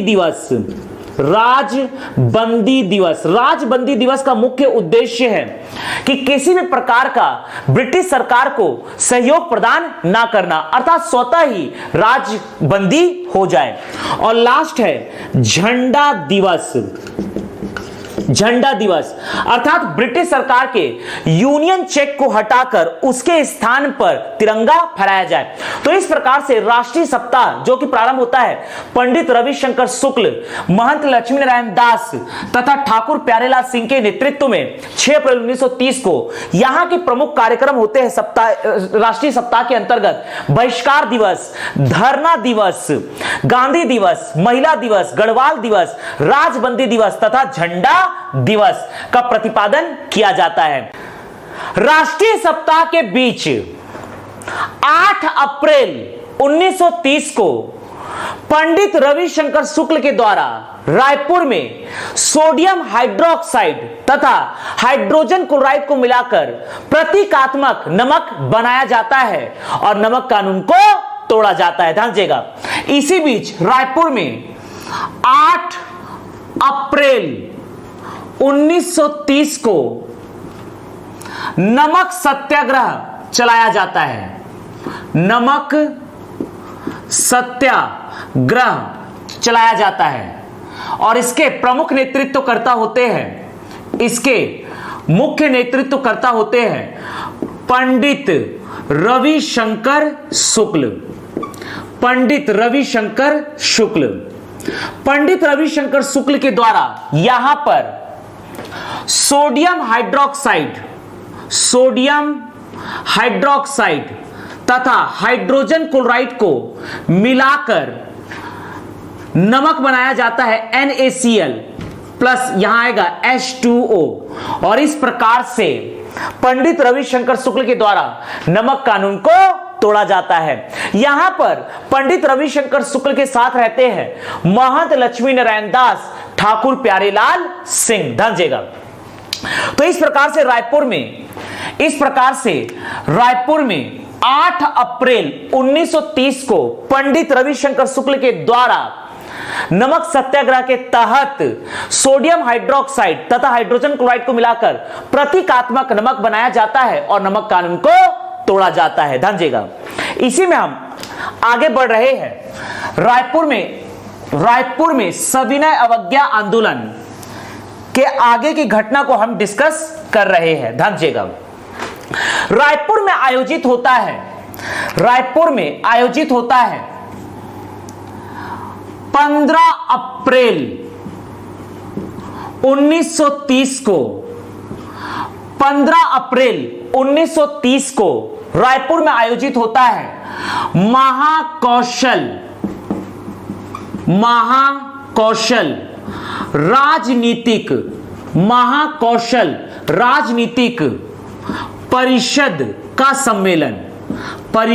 का सम्मेलन। रायपुर में 15 अप्रैल 1930 को आयोजित किया जाता है महाकौशल राजनीतिक परिषद का सम्मेलन। इसमें अध्यक्ष के रूप में, मुख्य अतिथि के रूप में आमंत्रित किए जाते हैं पंडित जवाहरलाल नेहरू।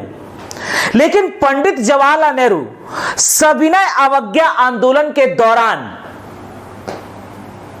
गिरफ्तार कर लिए जाते हैं इबादतगंज रेलवे स्टेशन से।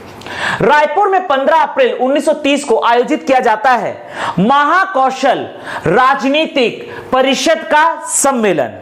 इस सम्मेलन में अध्यक्ष तथा मुख्य अतिथि के रूप में आमंत्रित किए जाते हैं पंडित जवाहरलाल नेहरू। लेकिन पंडित जवाहरलाल नेहरू को इबादतगंज रेलवे स्टेशन से सविनय अवज्ञा आंदोलन के दौरान गिरफ्तार कर लिया जाता है। तो अंततः इस सम्मेलन के अध्यक्ष बनाए जाते हैं सेठ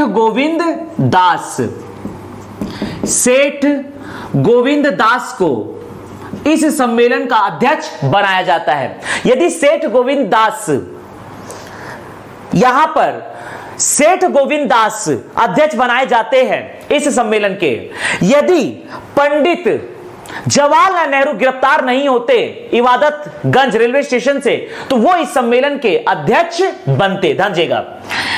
इस सम्मेलन के प्रमुख नेतृत्वकर्ता थे पंडित रविशंकर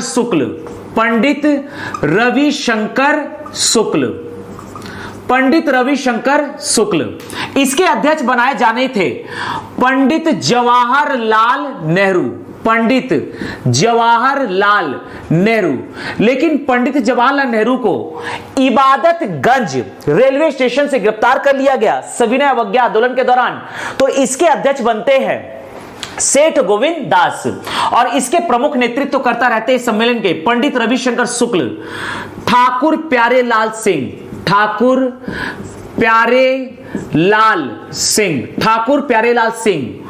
पंडित द्वारिका प्रसाद मिश्र, महंत लक्ष्मी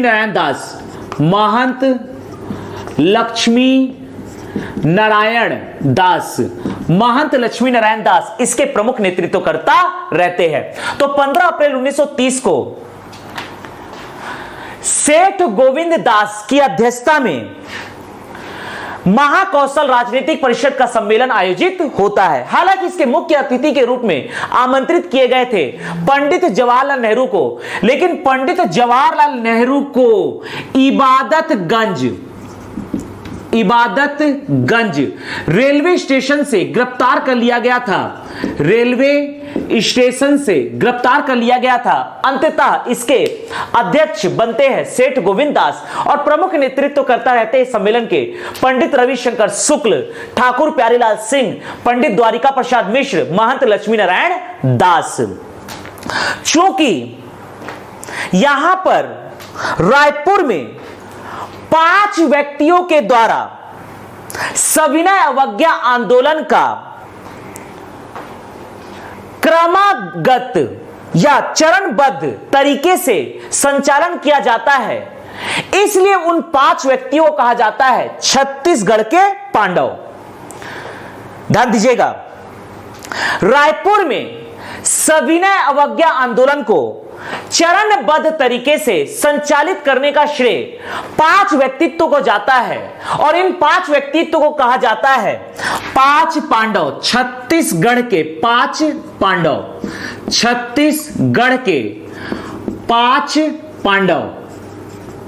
रायपुर में सविनय अवज्ञा आंदोलन को चरणबद्ध तरीके से संचालित करने का श्रेय 5 व्यक्तियों को जाता है। इन्हें कहा जाता है छत्तीसगढ़ के 5 पांडव। जैसा कि हम जानते हैं 5 पांडव में पहले होते हैं युधिष्ठिर, दूसरे होते हैं भीम, तीसरे होते हैं अर्जुन, चौथे होते हैं नकुल और 5वें होते हैं सहदेव। ध्यान दीजिएगा, तो छत्तीसगढ़ के 5 पांडव में युधिष्ठिर कहलाते हैं वामन राव लाखे।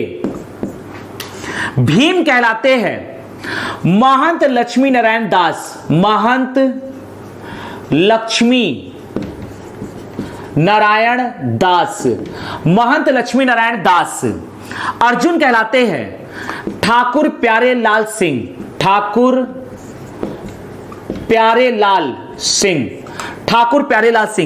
नकुल कहलाते हैं मौलाना अब्दुल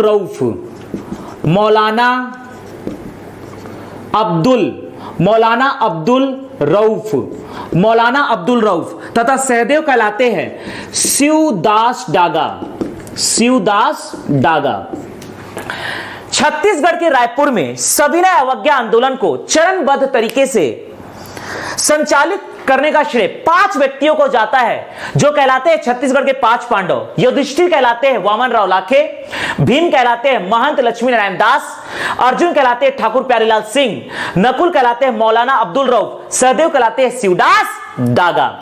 जैसा कि हम जानते हैं 8 अप्रैल 1930 को पंडित रविशंकर शुक्ल के नेतृत्व में नमक सत्याग्रह चलाया गया और सोडियम हाइड्रोक्साइड तथा हाइड्रोजन क्लोराइड को मिलाकर प्रतीकात्मक नमक बनाया गया। अंततः गोंदिया रेलवे स्टेशन से, महाराष्ट्र के गोंदिया रेलवे स्टेशन से 28 अप्रैल 1930 को पंडित रविशंकर शुक्ल की होती है गिरफ्तारी। पंडित रविशंकर शुक्ल की गिरफ्तारी होती है, अर्थात इन्हें गिरफ्तार कर लिया जाता है। तो 28 अप्रैल 1930 को पंडित रविशंकर शुक्ल की गोंदिया रेलवे स्टेशन से गिरफ्तारी हो जाती है। आगे इसी में हम डिस्कस करने जा रहे हैं बिलासपुर में सविनय अवज्ञा आंदोलन। ध्यान दीजिएगा, आगे हम डिस्कस करने जा रहे हैं बिलासपुर में सविनय अवज्ञा आंदोलन। ध्यान दीजिएगा, आगे हम डिस्कस करने जा रहे हैं बिलासपुर में सविनय अवज्ञा आंदोलन। देखिएगा,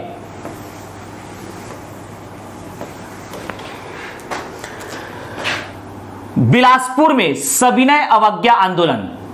आगे हम डिस्कस करने जा रहे हैं बिलासपुर में सविनय अवज्ञा आंदोलन, किस प्रकार से बिलासपुर से सविनय अवज्ञा आंदोलन चला है, इसे हम डिस्कस करने जा रहे हैं। ध्यान दीजिएगा,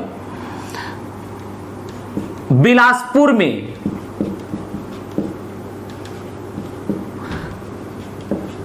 सविनय अवज्ञा आंदोलन, यह आपका देखना है बिलासपुर, यह है बिलासपुर। सो हम यहां पर डिस्कस करने जा रहे हैं कि किस प्रकार से बिलासपुर में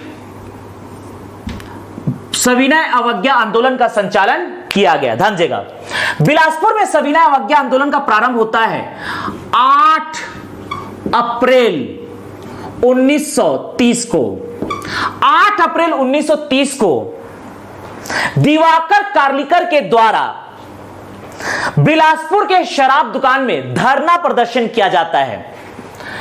शराब दुकान में धरना प्रदर्शन, बिलासपुर के शराब दुकान में धरना प्रदर्शन के साथ प्रारंभ होता है सविनय अवज्ञा आंदोलन। बिलासपुर में शराब दुकान में धरना प्रदर्शन के साथ प्रारंभ होता है सविनय अवज्ञा आंदोलन, और इसके प्रमुख नेतृत्व करता रहते हैं दिवाकर कार्लिकर। दिवाकर कार्लिकर, दिवाकर कार्लिकर, ध्यान दीजिएगा, दिवाकर कार्लिकर के द्वारा 8 अप्रैल 1930 को बिलासपुर के शराब दुकान में धरना प्रदर्शन किया जाता है, और इन्हें 8 अप्रैल 1930 को ही प्रशासन, ब्रिटिश प्रशासन के द्वारा गिरफ्तार कर लिया जाता है। अर्थात 8 अप्रैल 1930 को ही दिवाकर कार्लिकर की गिरफ्तारी हो जाती है और इन्हें बिलासपुर जेल में डाल दिया जाता है। ध्यान देने वाली बात यह है कि बिलासपुर में सविनय अवज्ञा आंदोलन का प्रारंभ करने का श्रेय जाता है दिवाकर कार्लिकर को। दिवाकर कार्लिकर को, ध्यान दीजिएगा, जैसे ही 8 अप्रैल 1930 को दिवाकर कार्लिकर को गिरफ्तार करके बिलासपुर जेल में डाला जाता है, इसी दिन 8 अप्रैल 1930 को ही दिवाकर कार्लिकर की गिरफ्तारी के विरोध में वानर सेना का निर्माण किया जाता है। वानर सेना का निर्माण किया जाता है, वानर सेना का स्थापना किया जाता है। इसके प्रमुख नेतृत्वकर्ता होते हैं बिलासपुर से वासुदेव देवरस। वासुदेव देवरस के द्वारा 8 अप्रैल 1930 को ही बिलासपुर में छत्तीसगढ़ का पहला वानर सेना की स्थापना किया जाता है। यह है छत्तीसगढ़ का पहला वानर सेना जो कि स्थापित होता है बिलासपुर से।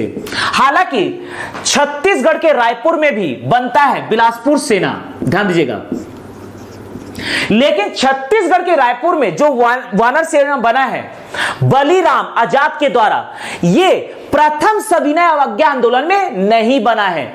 1932 में प्रारंभ होता है द्वितीय सविनय अवज्ञा आंदोलन, और इसी के साथ रायपुर में द्वितीय सविनय अवज्ञा आंदोलन के दौरान बलीराम आजाद के द्वारा बनाया जाता है रायपुर में वानर सेना। रायपुर में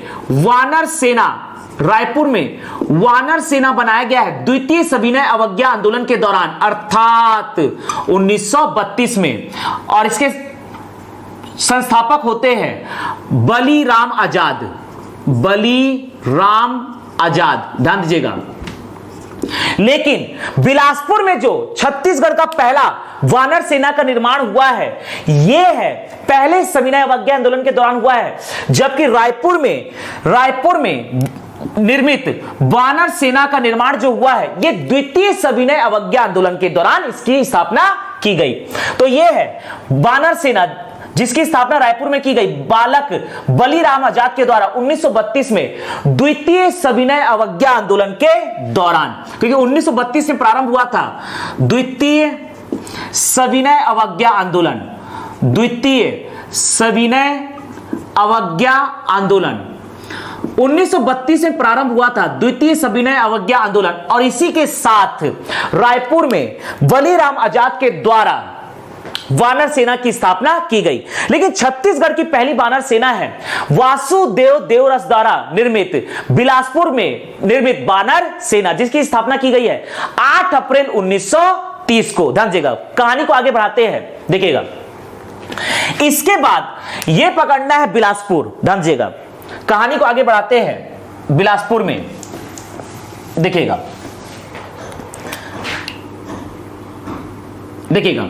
बिलासपुर में स्थित है शनिचरी बाजार। बिलासपुर के शनिचरी बाजार में 17 अप्रैल 1930 को आयोजित किया जाता है शनिचरी महासभा का आयोजन किया जाता है। इसका स्थान रहता है बिलासपुर का शनिचरी बाजार। बिलासपुर के शनिचरी बाजार में स्थान रहता है बिलासपुर का शनिचरी बाजार। बिलासपुर के शनिचरी बाजार में 17 अप्रैल 1930 को शनिचरी महासभा का आयोजन किया जाता है और इसमें अध्यक्ष के रूप में आमंत्रित किए जाते हैं। अध्यक्ष के रूप में इस महासभा के प्रमुख संबोधनकर्ता या अध्यक्ष के रूप में आमंत्रित किए जाते हैं सेठ गोविंद दास। सेठ गोविंद दास को ही सेठ गोविंद दास द्वारा बिलासपुर के शनिचरी बाजार में शनिचरी महासभा का अध्यक्षता किया जाता है और मुख्य अतिथि के रूप में भाषण दिया जाता है। शनिचरी महासभा में अन्य नेतृत्व करता रहते हैं बैरिस्टर छेदीलाल।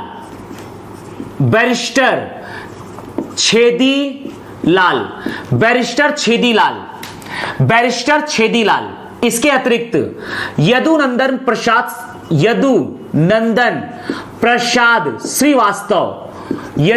प्रसाद श्रीवास्तव, शिव दुलारे मिश्र इसमें अन्य नेतृत्व करता रहते हैं बैरिस्टर छेदीलाल, यदुनंदन प्रसाद श्रीवास्तव, शिव दुलारे मिश्र। इसके बाद बिलासपुर की अगली घटना हम डिस्कस करने जा रहे हैं। देखिएगा, ध्यान दीजिएगा, बिलासपुर का टाउन हॉल में किया जाता है झंडा सत्याग्रह। बिलासपुर में झंडा सत्याग्रह यह किया जाता है 17 मई, जस्ट इसके एक महीने बाद, 17 अप्रैल के एक महीने बाद 17 मई 1930 को बिलासपुर में आयोजित किया जाता है झंडा सत्याग्रह। योजना के तहत जो बिलासपुर का टाउन हॉल होता है, यह है बिलासपुर का टाउन हॉल, यह है बिलासपुर का टाउन हॉल। योजना के तहत बिलासपुर के टाउन हॉल में जो यूनियन चेक लगा है इसे हटाना है और इसके जगह पे लगाना है भारत का तिरंगा। तो इसका तिरंगा लगाने का, यूनियन चेक को हटाकर, यह है बिलासपुर का टाउन हॉल, यह है बिलासपुर का टाउन हॉल। तो बिलासपुर के टाउन हॉल में पर जो यूनियन चेक लगा है इसे हटाकर भारत का तिरंगा लहराना है झंडा सत्याग्रह के तहत 17 मई 1930 को। और इसका बेड़ा उठाते हैं बैरिस्टर छेदीलाल। तो योजना के तहत बैरिस्टर छेदीलाल समस्त सत्याग्रहियों के साथ बिलासपुर के टाउन हॉल पहुंचेंगे और यहां पर यूनियन चेक को हटाकर 17 मई 1930 को झंडा सत्याग्रह के तहत भारत का तिरंगा लगाएंगे। लेकिन बैरिस्टर छेदीलाल को ब्रिटिश प्रशासन के द्वारा अंततः रोक लिया जाता है और यह झंडा नहीं लगा पाते हैं। 1930 को झंडा सत्याग्रह के तहत, जैसा कि बैरिस्टर छेदीलाल के द्वारा बिलासपुर के टाउन हॉल से यूनियन चेक को हटाकर इसके स्थान पर लगाना है भारत का तिरंगा, लेकिन प्रशासन के द्वारा इन्हें रोक दिया जाता है और ये असफल हो जाते हैं यूनियन चेक को हटाकर तिरंगा लगाने में। अंततः एक दिन बाद अर्थात 18 मई 1930 को बिलासपुर के टाउन हॉल के ऊपर लगे हुए यूनियन चेक को हटाकर भारत का तिरंगा फहराने का श्रेय जाता है क्रांति कुमार भारती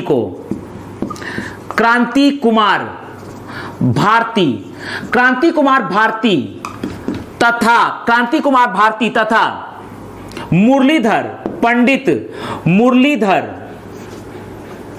पंडित मुरलीधर मिश्र के द्वारा बिलासपुर के टाउन हॉल से 18 मई 1930 को यूनियन जैक को हटाकर भारत का तिरंगा फहराया जाता है। अंततः इन दोनों को गिरफ्तार किया जाता है।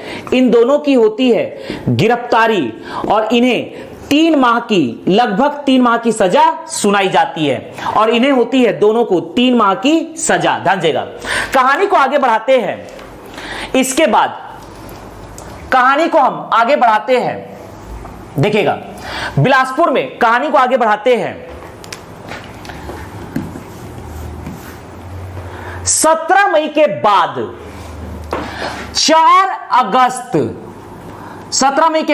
4 अगस्त 1930 को यहां पर हम देख रहे हैं कि क्रांति कुमार भारती तथा पंडित मुरलीधर मिश्र के द्वारा 18 मई 1930 को बिलासपुर के टाउन हॉल से यूनियन जैक को हटाकर भारत का तिरंगा फहरा दिया गया है। इन्हें गिरफ्तार किया गया और 3 माह की इनको हो जाती है जेल, अर्थात इन्हें बिलासपुर जेल में कैद कर दिया जाता है। 4 अगस्त 1930 को, लगभग इसके 3 महीने बाद 4 अगस्त 1930 को देवी प्रसाद चौधरी के द्वारा बिलासपुर स्थित हाई स्कूल के ऊपर भारत का तिरंगा फहराया जाता है। बिलासपुर स्थित हाई स्कूल के ऊपर भारत का तिरंगा फहराया जाता है। 4 अगस्त 1930 को देवी प्रसाद चौधरी के द्वारा बिलासपुर हाई स्कूल के ऊपर तिरंगा फहराया जाता है, लेकिन ब्रिटिश सरकार के द्वारा यह तिरंगा हटा दिया जाता है और देवी प्रसाद चौधरी को गिरफ्तार किया जाता है। इसके बाद क्रांति कुमार भारती बिलासपुर जेल से रिहा होते हैं और 8 अगस्त 1930 को फिर से क्रांति कुमार भारती बिलासपुर के हाई स्कूल के ऊपर फिर से भारत का तिरंगा फहरा देते हैं और अंततः क्रांति कुमार भारती को फिर से गिरफ्तार किया जाता है। क्रांति कुमार भारती को पुनः गिरफ्तार करके 6 माह की सजा दी जाती है। क्रांति कुमार भारती की फिर से होती है गिरफ्तारी और इन्हें 6 माह की सजा सुनाई जाती है। समझेगा। बिलासपुर में सविनय अवज्ञा आंदोलन में हम आगे बढ़ते हैं। बिलासपुर में बैरिस्टर छेदीलाल के नेतृत्व में राष्ट्रीय सप्ताह का आयोजन किया जाता है। बैरिस्टर छेदीलाल के नेतृत्व में बैरिस्टर छेदीलाल के नेतृत्व में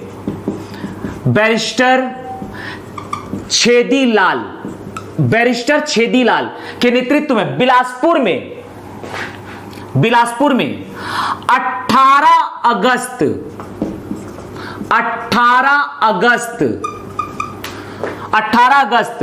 1930 से लेकर 23 अगस्त 1930 तक साप्ताहिक दिवस का आयोजन किया जाता है। अर्थात बिलासपुर में बैरिस्टर छेदीलाल के द्वारा राष्ट्रीय सप्ताह का आयोजन किया जाता है 18 अगस्त 1930 को। तो इस प्रकार से हमने डिस्कस किया बिलासपुर में सविनय अवज्ञा आंदोलन। बिलासपुर के बाद आगे हम डिस्कस करने जा रहे हैं सविनय अवज्ञा आंदोलन मुंगेली के फोकट पारा से जो प्रारंभ होता है। ध्यान दीजिएगा। अगला हम मुंगेली से डिस्कस करने जा रहे हैं मुंगेली में सविनय अवज्ञा आंदोलन। ध्यान दीजिएगा। अगला हम डिस्कस करने जा रहे हैं मुंगेली में सविनय अवज्ञा आंदोलन। मुंगेली में सविनय अवज्ञा आंदोलन। ध्यान दीजिएगा। यह है मुंगेली, यह है छत्तीसगढ़ में मुंगेली। छत्तीसगढ़ के मुंगेली में प्रारंभ होता है सविनय अवज्ञा आंदोलन। छत्तीसगढ़ के मुंगेली में प्रारंभ होता है सविनय अवज्ञा आंदोलन। ध्यान दीजिएगा। इसका प्रारंभ होता है मुंगेली में सविनय अवज्ञा आंदोलन का प्रारंभ होता है 8 अप्रैल 1930 को। 8 अप्रैल 1930 को। इसके प्रमुख नेतृत्व करता रहते हैं पंडित कालीचरण शुक्ल। इसके प्रमुख नेतृत्व करता रहते हैं पंडित कालीचरण शुक्ल। पंडित कालीचरण शुक्ल के अतिरिक्त अन्य नेतृत्व करता रहते हैं पंडित राम गोपाल तिवारी,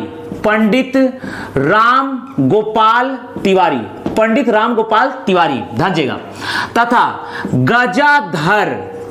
गजाधर राव, ध्यान 8 अप्रैल 1930 को पंडित कालीचरण शुक्ल तथा पंडित राम गोपाल तिवारी के द्वारा मुंगेली के फोकट पारा के नाले से जल निकाला जाता है, उसमें मिट्टी मिलाई जाती है और उसे खौलाया जाता है और इस प्रकार से प्रतीकात्मक नमक बनाया जाता है। फोकट पारा के, यहां पर फोकट पारा के नाले के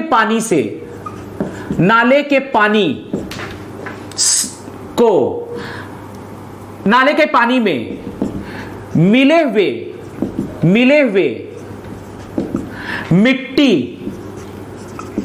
को उबालकर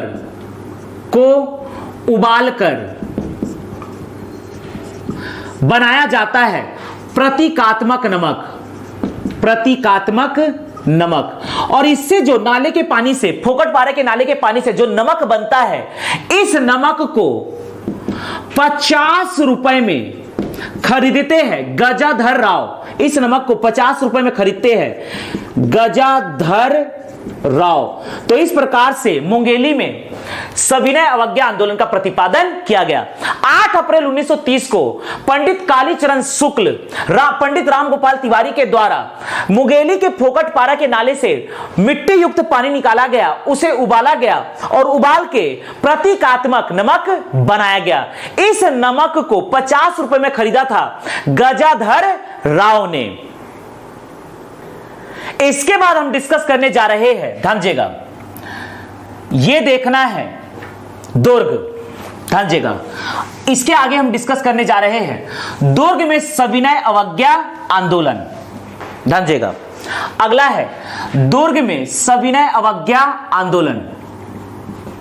दुर्ग में सविनय अवज्ञा आंदोलन यह है दुर्ग। तो दुर्ग में प्रारंभ होता है सविनय अवज्ञा आंदोलन घनश्याम सिंह गुप्त के नेतृत्व में 3 अगस्त 1930 को नमक सत्याग्रह के तहत सोडियम हाइड्रोक्साइड तथा हाइड्रोजन क्लोराइड को मिलाकर प्रतीकात्मक नमक बनाया जाता है और इस प्रकार से सविनय अवज्ञा आंदोलन का औपचारिक प्रारंभ होता है।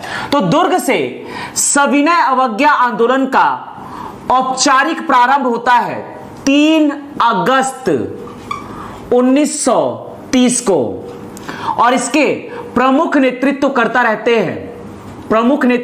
रहते हैं घनश्याम सिंह गुप्त।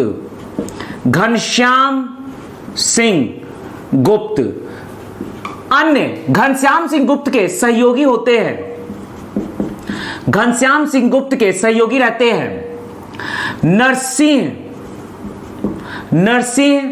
प्रसाद अग्रवाल,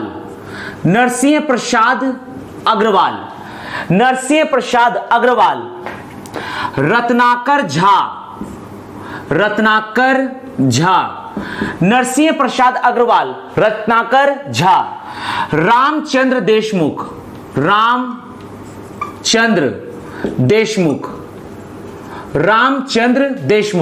नरसिंह प्रसाद अग्रवाल, रत्नाकर झा, रामचंद्र देशमुख, नरसिंह प्रसाद अग्रवाल, रत्नाकर झा, रामचंद्र देशमुख, वाई वी तामस्कर। तो इस प्रकार से 3 अगस्त 1920 को घनश्याम सिंह गुप्त के द्वारा प्रमुख कार्यक्रम के तौर पर नमक सत्याग्रह के तहत, नमक सत्याग्रह के तहत सोडियम हाइड्रोक्साइड तथा हाइड्रोजन क्लोराइड को मिलाकर प्रतीकात्मक NaCl मतलब प्रतीकात्मक नमक बनाया जाता है और इस प्रकार से नमक कानून का उल्लंघन किया जाता है। 3 अगस्त 1930 को दुर्ग में सविनय अवज्ञा आंदोलन का प्रारंभ करते हैं घनश्याम सिंह गुप्त और इनके सहयोगी होते हैं नरसिंह प्रसाद अग्रवाल, रत्नाकर झा, रामचंद्र देशमुख, YV तामस्कर।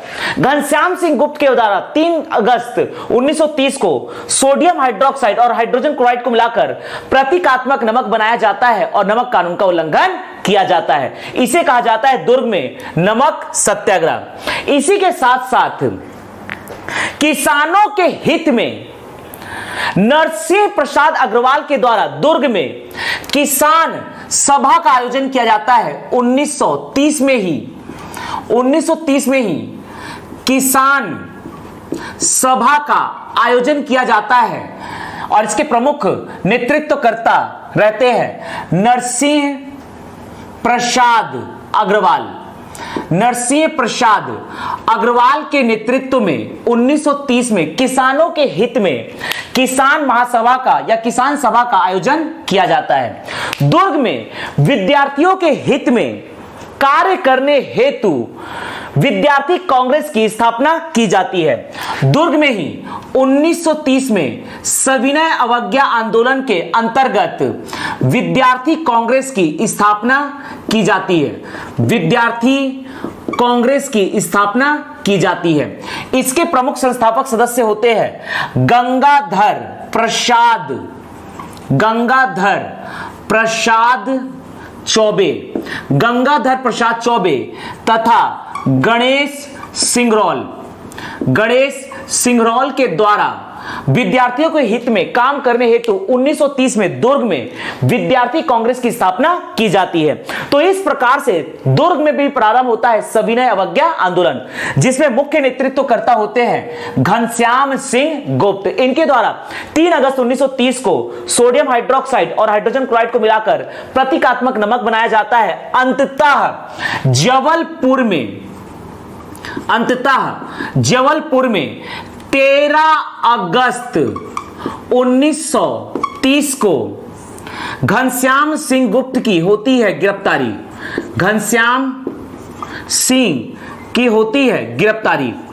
घनश्याम सिंह को नमक कानून तोड़ने के कारण इन्हें 13 अगस्त 1930 को जबलपुर से गिरफ्तार किया जाता है। तो यह हमने डिस्कस किया दुर्ग में सविनय अवज्ञा आंदोलन। आगे हम डिस्कस करने जा रहे हैं धमतरी में सविनय अवज्ञा आंदोलन।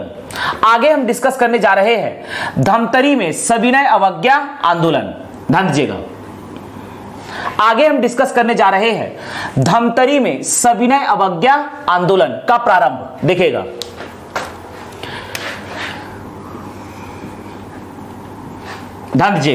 आगे हम डिस्कस करने जा रहे हैं धमतरी में सविनय अवज्ञा आंदोलन का प्रारंभ देखिएगा। यह है धमतरी में भी प्रारंभ होता है सविनय अवज्ञा आंदोलन। धमतरी में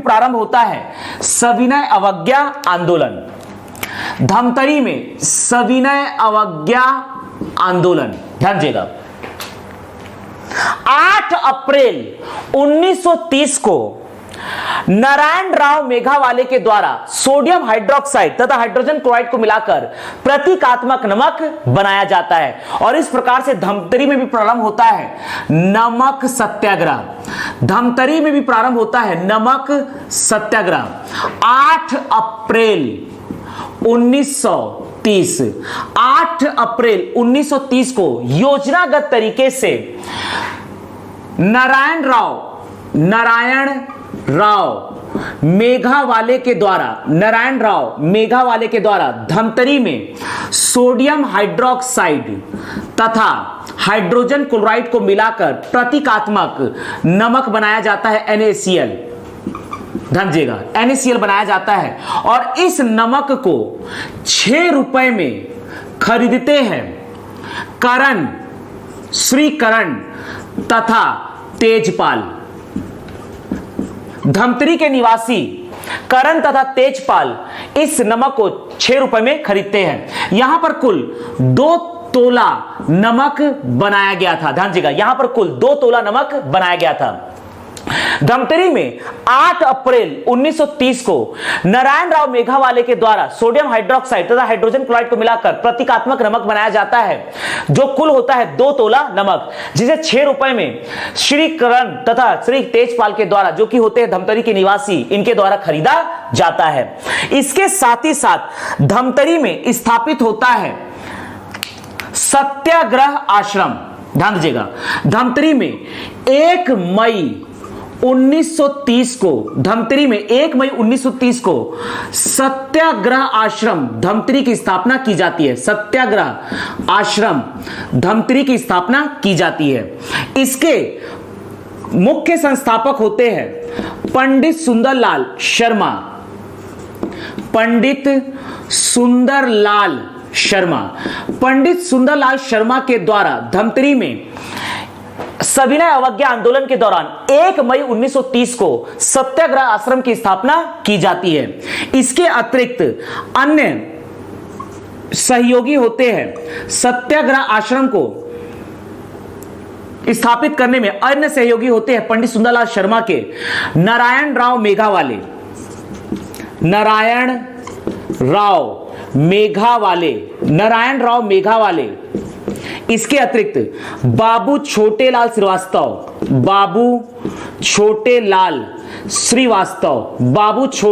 श्रीवास्तव तथा नथुजी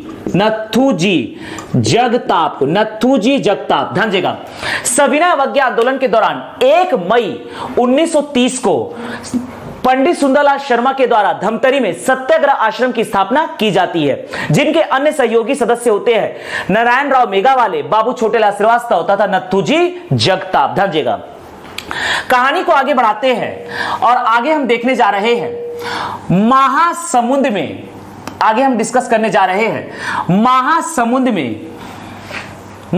में सविनय अवज्ञा आंदोलन। ध्यान दीजिएगा, अगला है महासमुंद में सविनय अवज्ञा आंदोलन। देखिएगा, महासमुंद में हम डिस्कस करने जा रहे हैं सविनय अवज्ञा आंदोलन। यह है महासमुंद के कपड़ा व्यापारी लक्ष्मीलाल जैन के द्वारा विदेशी वस्त्रों की होली जलाई गई। यहां पर 1930 में सविनय अवज्ञा आंदोलन के दौरान महासमुंद में सविनय अवज्ञा आंदोलन, इसी के दौरान 1930 में विदेशी कपड़ों की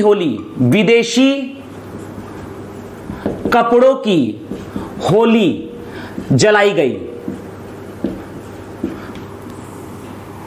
महासमुंद के कपड़ा व्यापारी लक्ष्मी लाल जैन के द्वारा, महासमुंद के कपड़ा व्यापारी लक्ष्मी लाल जैन के द्वारा अपने कपड़े दुकान से विदेशी वस्त्रों को निकाला गया, उसे एकत्रित किया गया और उस पर दहन कर दिया गया। तो इस प्रकार से सविनय अवज्ञा आंदोलन के दौरान महासमुंद के कपड़ा व्यापारी लक्ष्मी लाल जैन ने 1930 में अपने दुकान के विदेशी कपड़ों को जलाकर उसकी होली मनाई। इस प्रकार से उन्होंने विदेशी वस्तुओं का बहिष्कार किया। तो ये हमने ओवरऑल डिस्कस किया छत्तीसगढ़ में सविनय अवज्ञा आंदोलन के दौरान छत्तीसगढ़ में 1930 में मुख्य तौर पर जंगल सत्याग्रह हुआ है। तो आगे हम डिस्कस करने जा रहे हैं छत्तीसगढ़ में जंगल सत्याग्रह, अर्थात जंगल सत्याग्रह का अर्थ क्या है वो समझते हैं। ब्रिटिश सरकार के द्वारा वन नीति लाई गई। वन नीति का उद्देश्य था वनों को आरक्षित करना तथा इसका उद्देश्य था पशुओं की अवैध चराई तथा वनों की अवैध कटाई को रोका जाए, इसलिए ब्रिटिश सरकार के द्वारा लाया गया था वन नीति। इसी के विरोध में छत्तीसगढ़ के वासियों के द्वारा 1930 में प्रारंभ होता है जंगल सत्याग्रह और 1930 में ही चल रहा था सविनय अवज्ञा आंदोलन। तो इस प्रकार से छत्तीसगढ़ में आयोजित जंगल सत्याग्रह सविनय अवज्ञा आंदोलन का ही भाग था। तो आगे हम डिस्कस करने जा रहे हैं जंगल सत्याग्रह। ध्यान दीजिएगा, ब्रिटिश सरकार के द्वारा लाई गई वन नीति कानून के तहत वनों को आरक्षित किया गया ताकि वनों की अवैध कटाई तथा पशुओं की चराई पर प्रतिबंध लगाया जा सके। इसी के विरोध में 1930 में छत्तीसगढ़ की जनता के द्वारा समय समय पर जंगल सत्याग्रह चलाया गया। जंगल सत्याग्रह चूंकि सविनय अवज्ञा आंदोलन के दौरान हो रहा है, इसलिए हम कहेंगे कि छत्तीसगढ़ में जंगल सत्याग्रह सविनय अवज्ञा आंदोलन का भाग था। तो आगे हम डिस्कस करने जा रहे हैं छत्तीसगढ़ में जंगल सत्याग्रह। ध्यान दीजिएगा, आगे हम डिस्कस करने जा रहे हैं छत्तीसगढ़ में जंगल सत्याग्रह।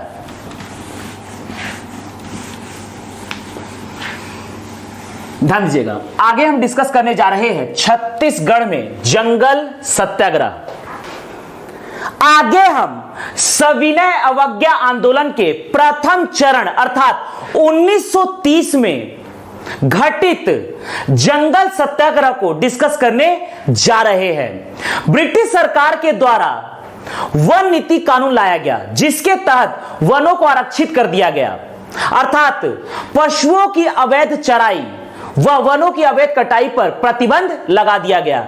इसी के विरोध में सविनय अवज्ञा आंदोलन के प्रथम चरण अर्थात 1930 में कई जंगल सत्याग्रह हुए हैं। ध्यान दीजिएगा, यह हमारा है छत्तीसगढ़ राज्य, यह हमारा है छत्तीसगढ़ राज्य।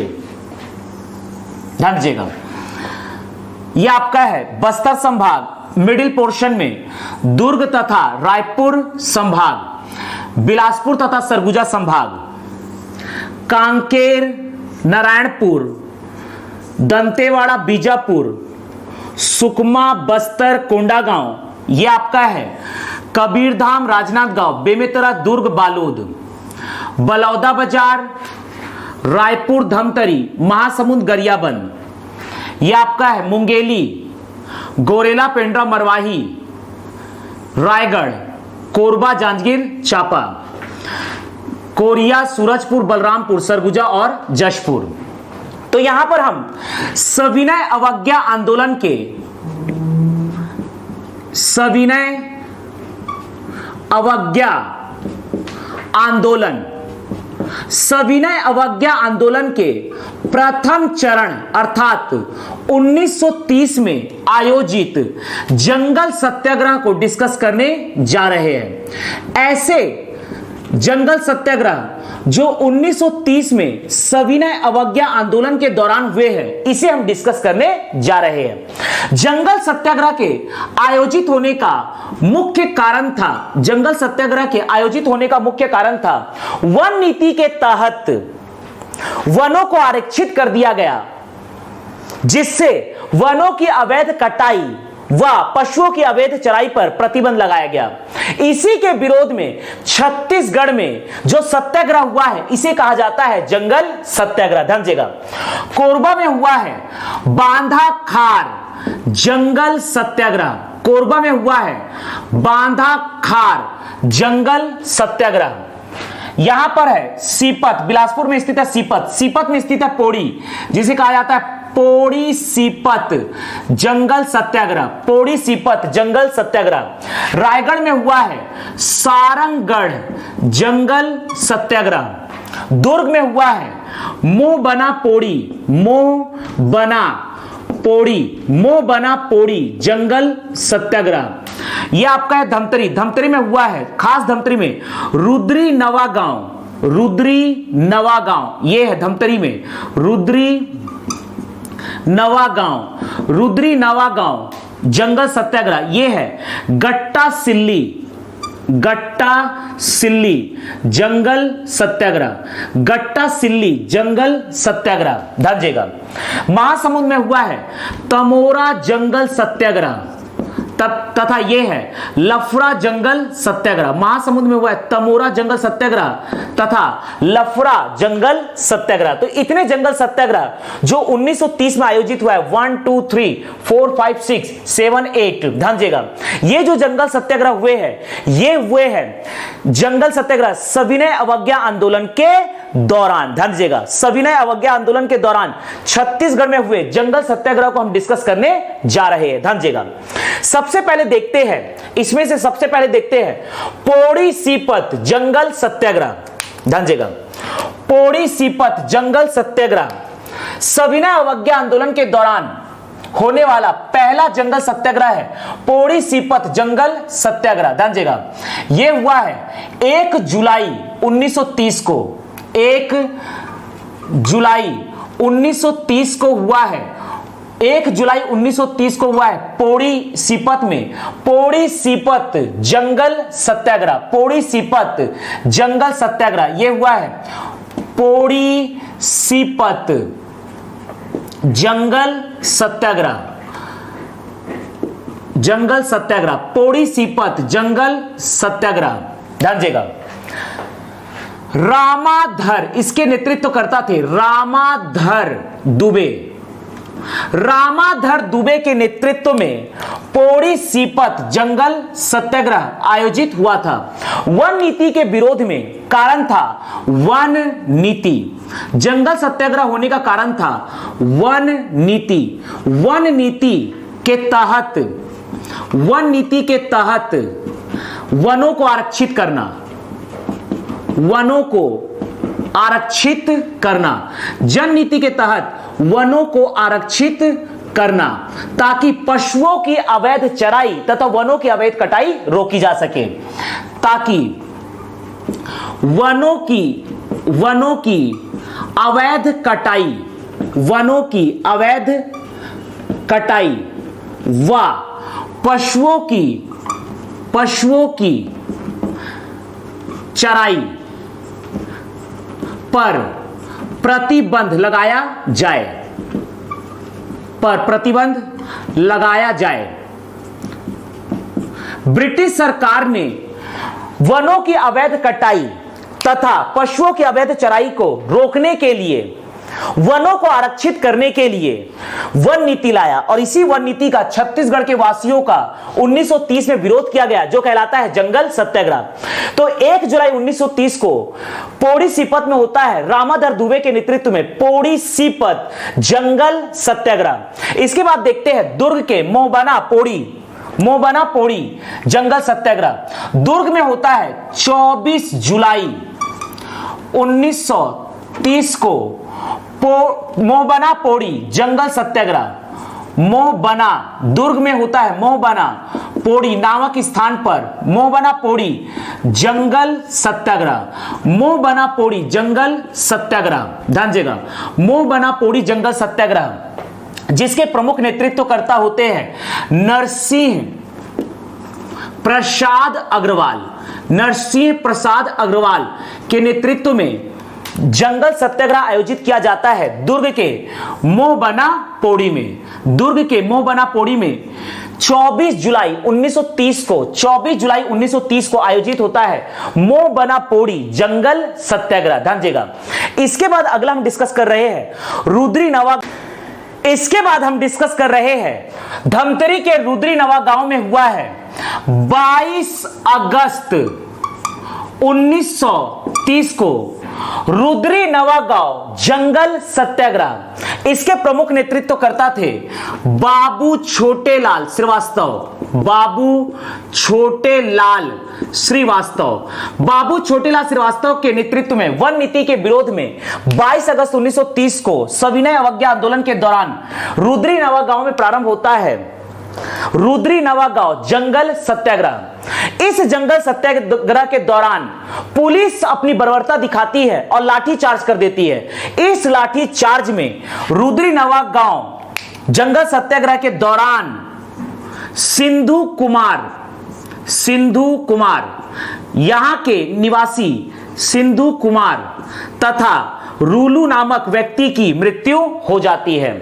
तो रुद्रीनवाक गांव जंगल सत्याग्रह के दौरान पुलिस की बर्बरता के बाद सिंधु कुमार तथा रुलू नामक व्यक्तियों की मृत्यु हो जाती है। आगे हम डिस्कस कर रहे हैं गट्टा सिल्ली जंगल सत्याग्रह। ध्यान दीजिएगा,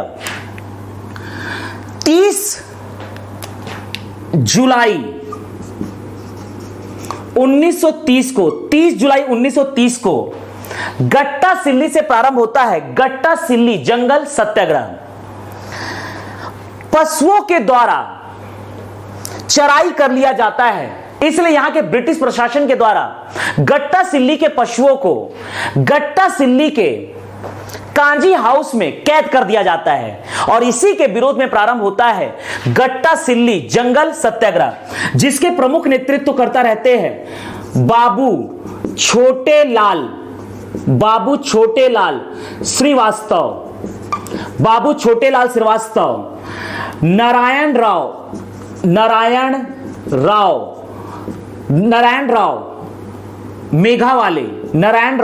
मेघावाले तथा नथुजी जगताप।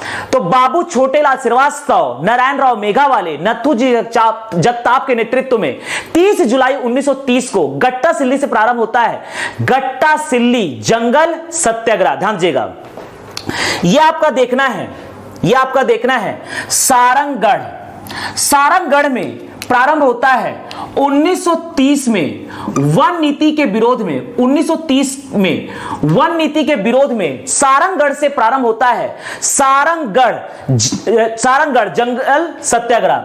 सारंगगढ़ जंगल सत्याग्रह के प्रमुख नेतृत्व करता रहते हैं धनीराम तथा जगत राम के नेतृत्व में सारंगगढ़ से प्रारंभ होता है वन नीति के विरोध में जंगल सत्याग्रह। यह आपका है तमोरा जंगल सत्याग्रह। 9 सितंबर 1930 को प्रारंभ होता है तमोरा जंगल सत्याग्रह वन नीति के विरोध में। इसके प्रमुख नेतृत्व करता रहते हैं यतन लाल तथा शंकर राव गनौद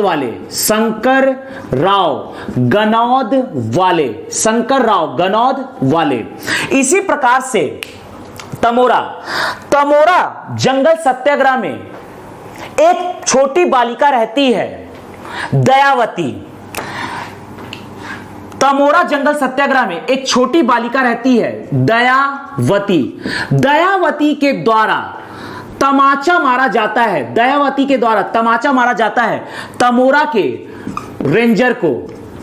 इसी घटना को कहा जाता है दयावती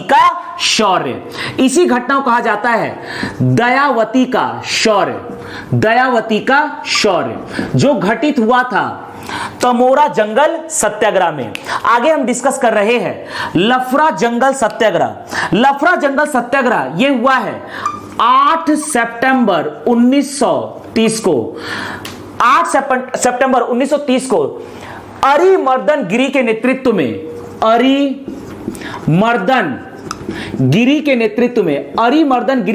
में वन नीति के विरोध में 8 सितंबर 1930 को लफरा से प्रारंभ किया गया लफरा जंगल सत्याग्रह। ध्यान दीजिएगा, कोरबा के बांदा खार में 1930 में वन नीति के विरोध में मनोहर शुक्ल के नेतृत्व में प्रारंभ किया गया बांदा खार जंगल सत्याग्रह। ध्यान दीजिएगा, तो ये जो जंगल सत्याग्रह हमने डिस्कस किया है ये सविनय अवज्ञा आंदोलन के दौरान हुआ है। लेकिन ऐसे जंगल सत्याग्रह जो सविनय अवज्ञा आंदोलन के दौरान नहीं हुए हैं उसे हम डिस्कस करने जा रहे हैं। यहां पर ये जो हमने 1930 के जंगल सत्याग्रह डिस्कस किया है ये सभी के सभी सविनय अवज्ञा आंदोलन के प्रथम चरण में हुए जंगल सत्याग्रह है। अब आगे हम ऐसे जंगल सत्याग्रह डिस्कस करने जा रहे हैं जो वन नीति के विरोध में चालू किया गया लेकिन जो सविनय अवज्ञा आंदोलन के प्रथम चरण का भाग नहीं था। ध्यान दीजिएगा, सबसे पहले देखते हैं ये आपका है सिहावा। ये आपका देखना है धमतरी में ये स्थित है सिहावा। धमतरी के सिहावा में प्रारंभ होता है छत्तीसगढ़ का पहला जंगल सत्याग्रह, जो कि सविनय अवज्ञा आंदोलन का भाग नहीं था। ध्यान दीजिएगा, सिहावा नगरी जंगल सत्याग्रह अगला हम डिस्कस करने जा रहे हैं। 21 जनवरी 1922 को हुआ है सिहावा नगरी जंगल सत्याग्रह। सिहावा नगरी जंगल सत्याग्रह वन नीति के विरोध में असहयोग आंदोलन के दौरान महात्मा गांधी के असहयोग आंदोलन के दौरान छत्तीसगढ़ के धमतरी जिले के सिहावा में होता है सिहावा नगरी जंगल सत्याग्रह 21 जनवरी 1922 को। और इसके प्रमुख नेतृत्वकर्ता रहते हैं पंडित सुंदरलाल शर्मा, बाबू छोटेलाल श्रीवास्तव,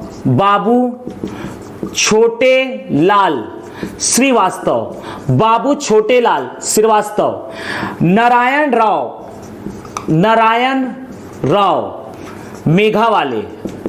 राव मेघावाले, इसके अतिरिक्त रहते हैं श्यामलाल सोम,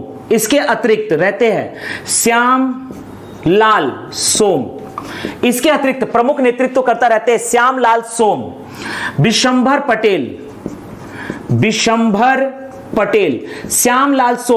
पटेल, शोभाराम साहू तथा पंचम सिंह। ध्यान दीजिएगा, छत्तीसगढ़ का पहला जंगल सत्याग्रह है सिहावा नगरी जंगल सत्याग्रह। यह है छत्तीसगढ़ का पहला जंगल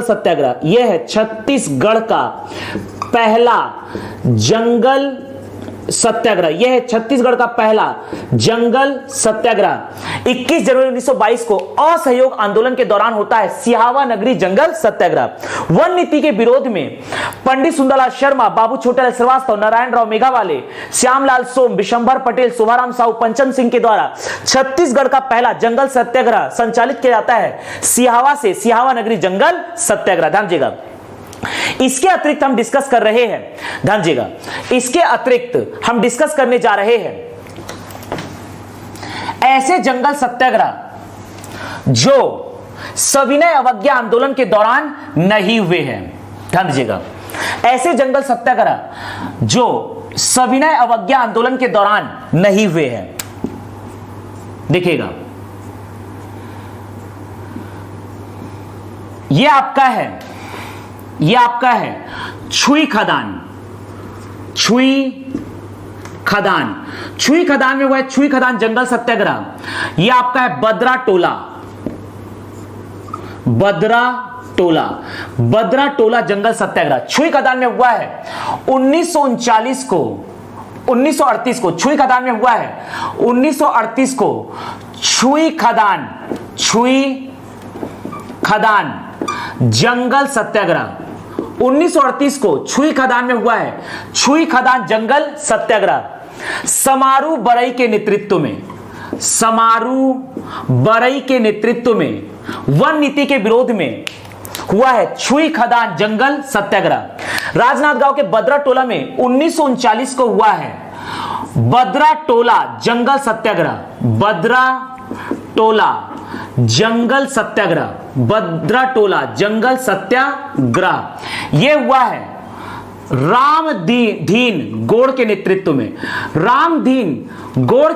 में हुआ है बद्रा टोला जंगल सत्याग्रह। बद्रा टोला जंगल सत्याग्रह हुआ है 1939 को। छुई खदान जंगल सत्याग्रह हुआ है 1938 को। 21 जनवरी 1939 को रामदीन गौड़ की हो जाती है हत्या। रामदीन गौड़ की हो जाती है मृत्यु और इसी के साथ यह जंगल सत्याग्रह समाप्त हो जाता है।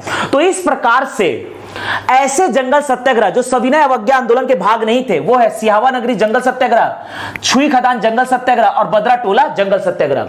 इसके अतिरिक्त जितने भी 1930 में जंगल सत्याग्रह हुए हैं वो सभी के सभी सविनय अवज्ञा आंदोलन के प्रथम चरण के ही भाग थे। आगे हम द्वितीय सविनय अवज्ञा आंदोलन को डिस्कस करने जा रहे हैं।